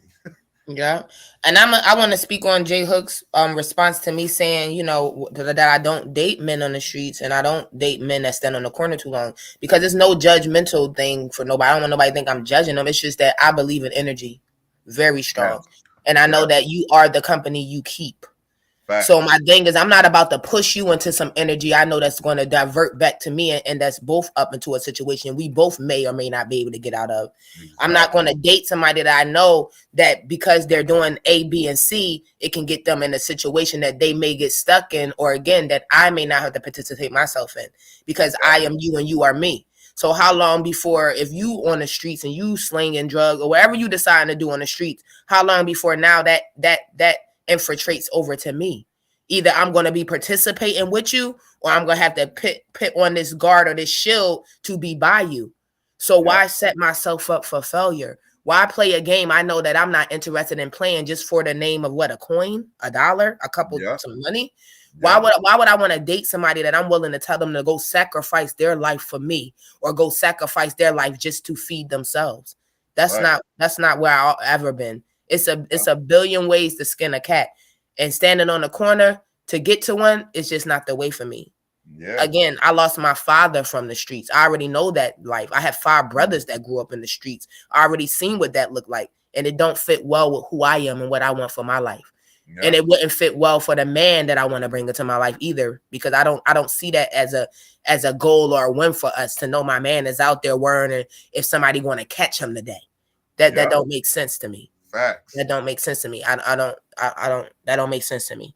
Just like I probably would never date a police officer either. It's just certain lifestyles that don't make sense for me. Yeah. If I have to work, like they say, we could die from anything, we can, but to literally sign yourself up to put yourself at risk every day to die, that's just different for me. Right, like being a soldier, you know, and you going to die for somebody else's. Yeah, I'm not doing that either. Yeah, you know what I mean? Yeah, I'm not doing that either. No. Like, I never understood that, especially once I got out the gang and stuff. I was like, wait a minute, I'm fighting something that was going on way before I was born. You know what I'm saying? Folks and Crips and Bloods been fighting with each other long before I was born, gang. Like, so no, I'm cool. Once I realized that, I was like, man, I'm gonna just, you know, tell my truth, you know, and like, you want to go sign up for the army because your dad did and your dad's dad did. Hey, that's on you, man. You know what I'm saying? That's on you. I'm not. I'm not doing what my father did. You know, I'm doing something a lot more uplifting to my spirit. He did what he felt he needed to do. I got to do what I feel I need to do. Yeah, and that army stuff, only like 1% of them still come back with a mental. That's another thing too. Right. You fighting for a country that when you get back, whether you, God forbid, you come back with all your arms and your legs and everything you're left with, you still got to worry about your mind, and they won't even secure you for that. You done fought for a country that won't even fight for your life once you get back home. A country that's telling you can't get a house. You know how many veterans out there on the street? You know how many people that been in the army is living on the street and on drugs and mentally can't even have a conversation because of where they been? Yep. So when you say you fighting for something, are you fighting or are you dying for something? Because I don't think you fighting for nothing. I think you're willing to kill yourself, which is what you're doing when you go put yourself in a predicament you ain't really got to be in. That's facts. And even when they put the pressure, oh, you forced to go. This is your country. No, you better do your research. You're not forced to go no fucking where. Right. And that's why they didn't like Ali, because he proved that you don't have to go. No. My thing be, where y'all kids at? That part. Y'all family members. That's what I said. Won't y'all go? Yeah, won't y'all go? You don't never hear about none of these politicians, they kids on the line. You don't even hear about their relatives out there on the line. Exactly. They believe exactly what we was just speaking, and they live by it. Yeah, it's just you having the knowledge to secure you and protect you, because they're gonna protect theirs. You gotta protect you, and that's the thing. We keep looking for people to save us. Only you gonna save you. Only you gonna stand up for you. Only you gonna say no when you need to say no. That's right. Just like they tell you it's no way, it is a way. Every way has a remedy. You got to seek that remedy and bring it to them. Well, you telling me I'm forced to go here, but under these documents, it says I'm not, according to X, Y, and Z, written right here from you, the same person telling you that you are forced to go. You're not. Yeah. You're not. Yep. Yep. Man, we cooked today, yo. Yeah, absolutely. That was a nice topic, man. Absolutely, man. I wish Dr. Sublime would have been able to tap back in, but like you say, definitely probably lost power because she would have been back for sure. But yeah, you know, it's always there's a lot of regions over there that do that, man, and I think that's by design too, man. Like they just, you know, especially like when talking to my wife and stuff, I'm like, you know, why do you guys lose power? You know, like you asked Dr. Sublime, like it's just the grid just goes off for no reason. Like, how come that don't happen here? You know what I'm saying? Like, it's frequently anyway. Like, why does it happen there? I mean, they set up over there. They got it going, man. You know what I'm saying? That's the thing, man. I think there's something more to it that we're not seeing, and yeah, I think it depends on the setup because, you know, a lot of their stuff is underground. So it depends on what's hitting underground at certain moments. Maybe they don't have a, you know, depending on who set it up, maybe they didn't secure a certain spot where maybe if something hit it or came through, it just interrupted it for a moment. They got to go back in to fix it. So it just depends on the setup of it. Yeah, I think that has a lot to do with it too. It's like they're setting up these cheap versions of power grids, and they could be setting up a better one or more, you know what I mean, a more efficient one, and they using the lower end ones on purpose or something. And I think they were saying all the power grids run underwater, run under the water. Yeah. Yeah, I saying something like so that. You know, we know it's some life under the water, so you never know who done went under there. You know what I mean? They probably didn't hit it by mistake. Oh, what's that? Yeah. So who knows? Shit happens. Life happening everywhere. Yeah. Real. But yeah. But yeah, we about to tap out. It was another good Sunday. Hoping everybody leaving here with a message for today, at least of self-discovery, searching for internal remedy for yourself, and just loving yourself, seeking peace within yourself. Always remember, peace is not given, it's taken. You have to take peace. You don't walk around and let somebody give it to you. You take it right at all times, no matter what the situation is. And if you can't take your peace, then get yourself the hell up out of there. Point blank, period. That's it. But I want everybody to have a great day on purpose, with purpose. Stay present, patient, and positive. And definitely tap in with us next Sunday. Peace. I say. It's your bro God, J Hooks the Great. My phone keep cutting out, y'all. I don't understand why, but I look at my screen and it be black. But anyway, everything the Oracle just said, spot on. Definitely hope y'all learn something from this. I hope you find more confidence in yourself to walk your purpose. You gotta set out the naysayers, family. You know what I'm saying? And you know, I've said this before in the previous lives, but follow your heart relentlessly, unapologetically. You know what I'm saying? Yeah. If your spirit, your soul is strongly telling you to do something, then that's your path. You know what I'm saying? And you gotta understand that this is a matrix. It'll be the ones closest to you that'll be your distractions. And when I'm talking blood, blood.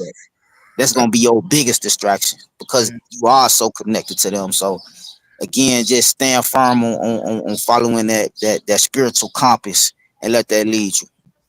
Yep. And yes, and hold on. Sometimes that naysayer can be yourself. So again, that's finding discernment and knowing what voice in your head is pushing you to your greatest self, not to your worst self. So sometimes you could be that naysayer. Sometimes you could be your worst enemy. So that's part of tapping in yourself too. That's facts. Wow. Yep. I'm glad you added that too. Yep.